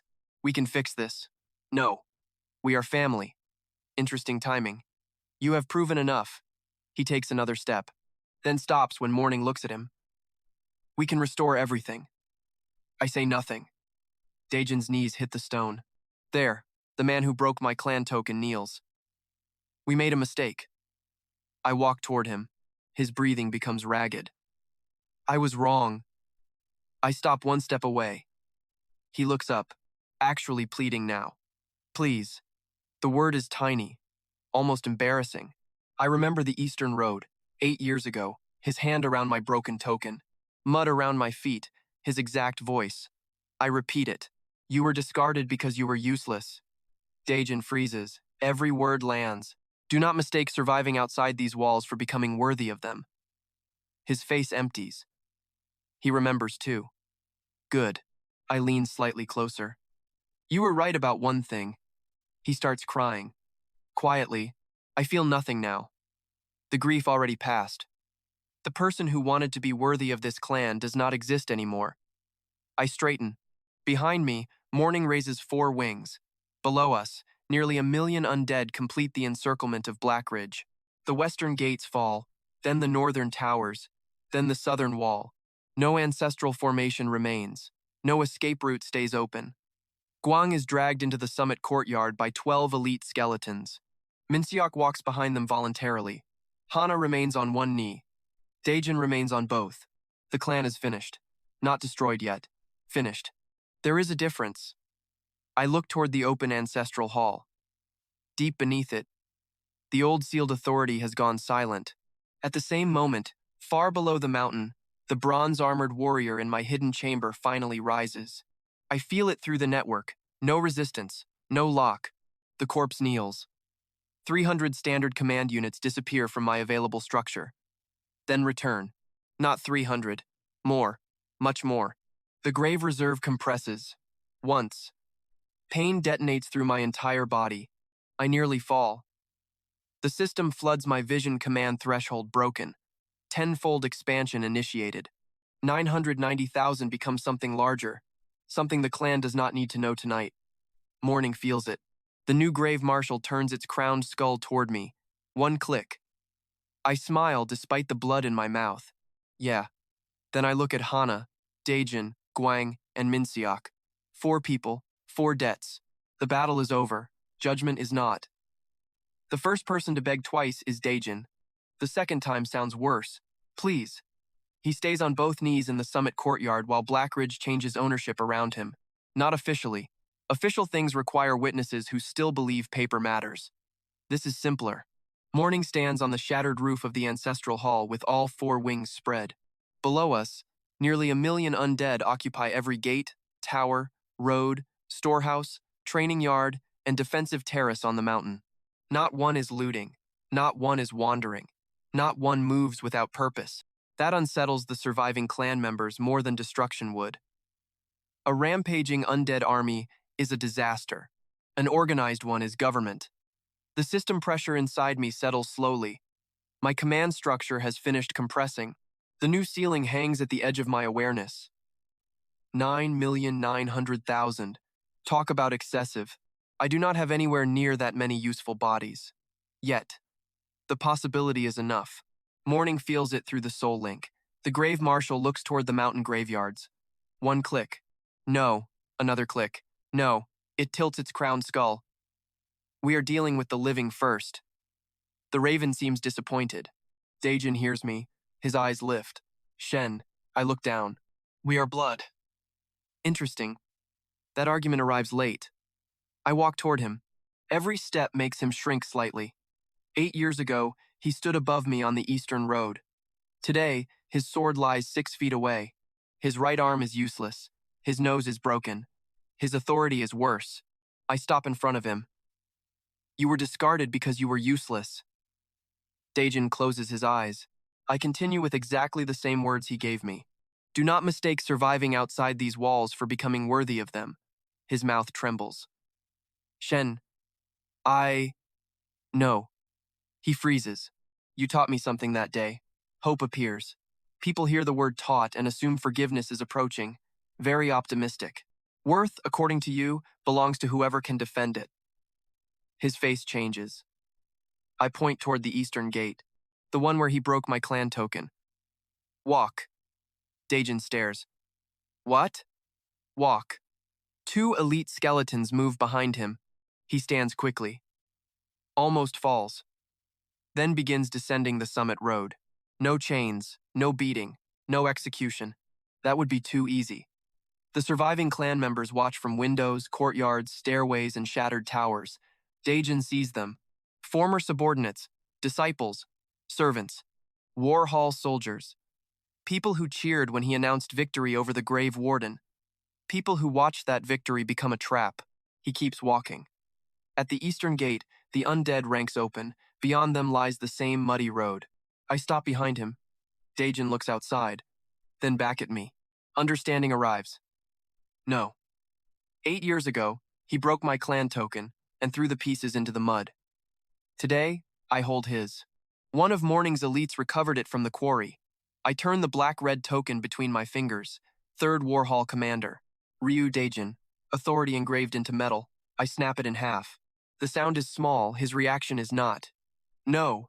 I drop both pieces into the mud. Daijin tries to reach for them. A skeleton blocks him. I look at the road. Go.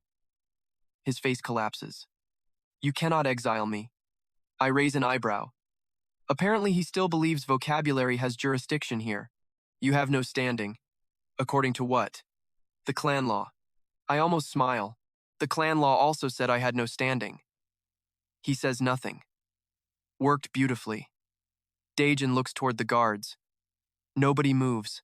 His own soldiers avoid his eyes. That is the punishment, not death. Irrelevance. He built his identity from authority over Blackridge, so I remove Blackridge. He walks, one step, then another. No army follows him, no retainers, no family escort, no title. The eastern gate closes behind him. I do not kill him. The northern clans already know he spent enormous resources defeating an enemy that never existed. By tomorrow, the entire province will know. A former commander without soldiers, money, protection, or credibility. People he humiliated will find him. People he failed will find him. People who lent him resources will definitely find him. I do not need to. That is Daijin's judgment. He made worth conditional. Now he gets to prove his. Outside. Alone. I turn away. Guang tries to run. Not physically. Financially. Of course. By the time I return to the summit, he is shouting at 3 Treasury Hall clerks. Seal the Western Vault! One clerk looks at the undead beside him, then at Guang. I cannot. You have my authority. The clerk says nothing. Guang sees me. His face becomes careful. Shen. He has always been good at becoming polite when numbers turn against him. I walk closer. Behind him, the Western Vault doors stand open. Morning's elites have already carried the contents into the courtyard. Grave crystals, funeral relics, battlefield iron, spirit bones, clan silver, property deeds, debt tablets, warehouse records, and one narrow black chest. I recognize it. My father's estate records. 8 years. Guang kept them. Not from sentiment, from accounting. Naturally. He steps between me and the chest. This can all be resolved. I look at him. Property belongs where it can serve the clan. His face goes still. That is what he told me when he absorbed my inheritance. Not today. Not last week. 8 years ago, while Treasury Hall clerks sealed everything my father left behind. Guang swallows. I was following law. No. I open the black chest. You were following value. Inside are property certificates, old mine shares, land titles. 2 Spirit Vine estates, a percentage stake in the Eastern Iron Route. Most have transfer seals. Guang's. I lift one page. You sold this. It was underused. Another. This too. The clan required liquidity. Another. And this. Shen, I look at him. He stops. Then I gesture toward the Western Vault. Open every ledger. The treasury clerks hesitate. Guang does not. No. I look at Morning. One click. All 4 vault doors open fully. Skeleton workers begin carrying out books. Thousands of them. Accounts going back decades. Clan members gather. Merchants, too. Interesting. Nothing attracts a crowd faster than private accounting becoming public. Guang's face turns gray. You cannot disclose those. Why? Contracts. Debts. Private agreements. Exactly. The first ledger opens. Then the next. Treasury clerks begin reading, not because I force them individually. Because I give one instruction. Every debt Guang purchased below value. Every merchant property seized through manipulated repayment terms. Every family inheritance redirected. Every grave crystal purchase made after he intentionally restricted supply. Every commission. Every hidden account. Every last one. Guang lunges toward the ledgers. 2 skeletons restrain him. No! The crowd changes. That sound is different from battlefield panic. More personal. A merchant recognizes his warehouse deed. A widow recognizes a land transfer. An old cultivator recognizes a debt bought by Treasury Hall after his son died. The anger spreads. Guang hears it. That is when he finally becomes afraid. I stand in front of him. You said accumulation is not strength. His breathing shakes. Shen, I agree. I point toward the ledgers. Sometimes it is evidence. I take nothing from him personally. That would be theft. Too simple. Instead, every fraudulent acquisition is returned where records permit. Where no original owner survives, the assets go into reconstruction funds for the workers, branch families, merchants, and retainers the Treasury Hall stripped over decades. The grave crystals remain mine, obviously. Guang watches his fortune disappear line by line, not destroyed, reassigned. The same administrative mechanism he used against everyone else now works with brutal precision in reverse. He screams eventually, then threatens, then bargains, then offers names, then secret accounts, then allies. I let him talk. Every confession goes into the public ledger. By the time he realizes that, he stops speaking. Too late. I leave him sitting beside the empty western vault, still alive, still surrounded by people reading exactly how he became rich. That is Guang's judgment. He turned everything into property, so I turn his property into testimony. Minseok waits inside the ancestral hall, alone. That surprises me. Most people try to avoid their punishment. He walks directly toward his. The shattered doors lie across the floor. Clan tablets line both walls. Thousands of names. Generations. Morning enters behind me. The moment the grave marshal crosses the threshold, pale fire runs through the oldest tablets. Minseok watches. So it was here. Yes. The martial authority. Part of it. His eyes move toward morning. The raven stares back. No hostility. Interesting. Minseok looks tired, more than frightened. He walks toward the central registry. My name is not there. Of course, he removed it. Personally, I remember his voice from the Eastern Road when the ancestral dead rose around Daejin. You defile our ancestors. I repeat the sentence. Minseok closes his eyes. I remember. Good. I walk past him. I stop before the registry wall. There is still a blank segment where my branch line should continue. My father, then nothing, a bureaucratic death. Minseok made me disappear without needing a grave. He steps beside me. I can restore it. No. He looks at me. I thought not. At least he learns faster than the others. I remove the ancestral registry from its stone frame. Heavy, old, sacred to everyone here. Then I place it on the floor. Minseok watches my hands. I do not burn it. That would be childish. I open it. Then remove one page. His. Ryumin Sok, master of the ancestral hall, keeper of names. I tear the page out. His breathing catches. Nothing else happens. No lightning. No ancestral curse. No divine judgment. Just paper tearing. That is the point.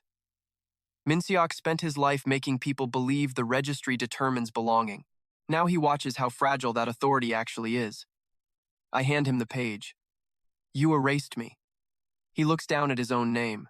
Now you maintain the records without one. His eyes lift. What? You stay. That surprises him. Every branch family you removed for debt, scandal, political pressure, or convenience gets reviewed. His face tightens. That will take years. Yes. Shen. You wanted to decide who counted. I gesture toward the shelves. Count. Silence. No title. No voting authority. No control over admission. Only archival labor. Every erased name investigated. Every altered genealogy exposed. Every dead branch restored where evidence supports it. The keeper of exclusion becomes the clerk of restoration. Minseok slowly closes his hand around the torn page. He does not beg. I respect that slightly, not enough to change anything. That is Minseok's judgment. He used memory as a weapon. Now memory becomes his sentence. Only Hana remains. She waits at the summit balcony. No guards, no sword. The mountain below us is quiet. Blackridge has not burned. That bothers her. I can tell. Destruction would let her call me a monster. Occupation is harder. Undead repair collapsed walls. Skeleton labor crews clear battlefield debris. Ghouls carry stone. Corpse beasts drag broken siege equipment away from roads. Living healers work under undead protection. Markets reopen. Water channels remain untouched. The clan is being conquered without being ruined. That destroys the last moral excuse she might have used. Hana looks across the terraces. You plan to take it intact? Yes. From the beginning? No. She looks at me. That answer surprises her. The plan changed. You admit that? Frequently. Her mouth tightens. She built authority around appearing certain. I never needed that luxury. Morning lands on the balcony rail. 4 wings fold. The crowned skull turns toward Hana. She looks at it, then back at me. I warned the elders that leaving you alive was an unnecessary kindness. I repeat her exact words. For the first time, Hana visibly flinches. There. You remember? Yes. I was wrong. Obviously. She almost laughs. Almost. Then her expression breaks instead. Not dramatically, just exhaustion. Are you going to kill me? No. She looks genuinely confused. I point toward the ancestral hall. You wanted me removed because you believed one weak branch member endangered the clan's future. Her face becomes guarded again. You did. Then your punishment should be simple. I step aside. Below us, representatives from every surviving hall wait in the courtyard. 3rd War Hall, 4th War Hall, Treasury, Archives, Outer Branches, Merchants, Retainers, Workers, even allied observers. Hana sees them. What are you doing? Giving you what you valued. She frowns. Responsibility. Her face changes. Good. I walk into the courtyard. She follows because there is nowhere else to go. Everyone watches. I do not sit on a throne. There is no throne. This is Blackridge. Power here has always been formalized through the clan seal, a square block of crimson jade used to authenticate decrees, ownership transfers, military orders, inheritance judgments, and council decisions. Hana carries it. She always does. I hold out my hand. She stares at it, then slowly removes the seal from her sleeve. For 1 second, she hesitates. Morning clicks. Hana gives me the seal. I look at it. 8 years ago, I would have given almost anything to receive authority from this clan. Today, it weighs less than I expected. I hand it to a skeleton. Hana stares. The skeleton places it on the public table. Not mine, public. I speak loudly enough for the courtyard. Blackridge no longer belongs to one bloodline. Shock spreads. Hana looks at me. Even Minsok, standing at the hall entrance, reacts. I continue. The war halls keep military duties. Merchants elect trade representatives. Workers control mine and forge conditions. Branch? Families receive seats. Archive decisions require review. Treasury accounts remain open.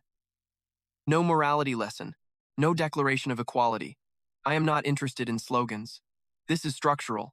Blackridge failed because 4 people could convert private arrogance into institutional power. So I remove the mechanism. Hana understands before anyone else. Of course she does. You are dissolving the clan. No. I look toward the walls. I am dissolving ownership of it. That lands harder. Her entire life is built around preserving the Ryu clan. Its name, its hierarchy, its purity, its control. I leave the name. I take the control. Crueler. More appropriate. Hana's voice becomes quiet. And me? You stay for 1 year. Her face hardens. As what? Witness. She stares. Every reconstruction decision is made without your veto. No response. Every branch family you consider disposable receives representation. Still, nothing. Every day, you watch Blackridge continue without requiring your permission. That is when she finally looks afraid. Not death. Replacement. Exactly. After 1 year, she can leave. No title, no inherited office, no automatic seat. If she wants influence after that, she earns it under the same rules as everyone else. Hana looks across the courtyard. People are already moving, not waiting for her. A treasury clerk distributes recovered records. 4th War Hall reorganizes gate defense. Workers enter the western vault. Minsok begins carrying registry books into the open. Nobody asks Hana first. She closes her eyes. That is Hana's judgment. She called my survival unnecessary. Now she survives long enough to watch her necessity disappear. Night reaches Blackridge slowly. The dead do not celebrate. Convenient. Living people do enough noise for everyone. Repairs continue under bone lamps. The eastern gate reopens. Merchants move again. Undead patrols replace the clan guards along the outer roads. The hidden forge beneath the mountain no longer needs to remain hidden. Its doors open before midnight. Living craftsmen stand at the entrance, staring at infrastructure built beneath their own feet. Morning sits above them on an iron beam. The grave marshal has discovered that 4 wings make dramatic entrances significantly easier. Its ego is becoming a strategic concern. The bronze-armored ancient warrior emerges from the lower tunnel. Fully resurrected now. It stops beneath morning, then kneels. The raven looks at me. 1 click. Do not start. Another click. You are not getting a throne. 4 wings lower. Good. I walk outside. The eastern road stretches down Blackridge. Far beyond the gate, I can still feel Daejin. Alive. Moving north. Guang remains beside the public ledgers. Minseok works inside the ancestral hall without his name in its registry. Hana stands on the summit balcony, watching other people govern the mountain. 4 punishments. 4 debts. No forgiveness required. No sermon necessary. The system quietly updates my command capacity behind my vision. 9,900,000. Morning lands on my shoulder. It is much too large for that now. The weight nearly knocks me sideways. I look at it. The grave marshal clicks innocently. Absolutely not. It remains there. Fine. Below us, Blackridge continues functioning. Not as the place that rejected me. Not as a monument to revenge. As something much more useful. A base. A forge. A supply network. A mountain positioned between 3 provinces and 7 major battlefield routes. Nearly 1 million undead currently occupy it. Millions more can eventually answer. And somewhere beyond the northern horizon, every clan that watched Blackridge panic today is going to reconsider exactly how safe its own graveyards are. I look at the open eastern gate. 8 years ago, I left through it with nothing. Tonight it stays open because nobody here gets to decide whether I belong anymore. That question has become irrelevant. I do not need their recognition. I do not need their name. I do not even need their fear. Consequences are enough. People spend years treating consequences like something that arrives from heaven. It does not. Sometimes it simply remembers the address.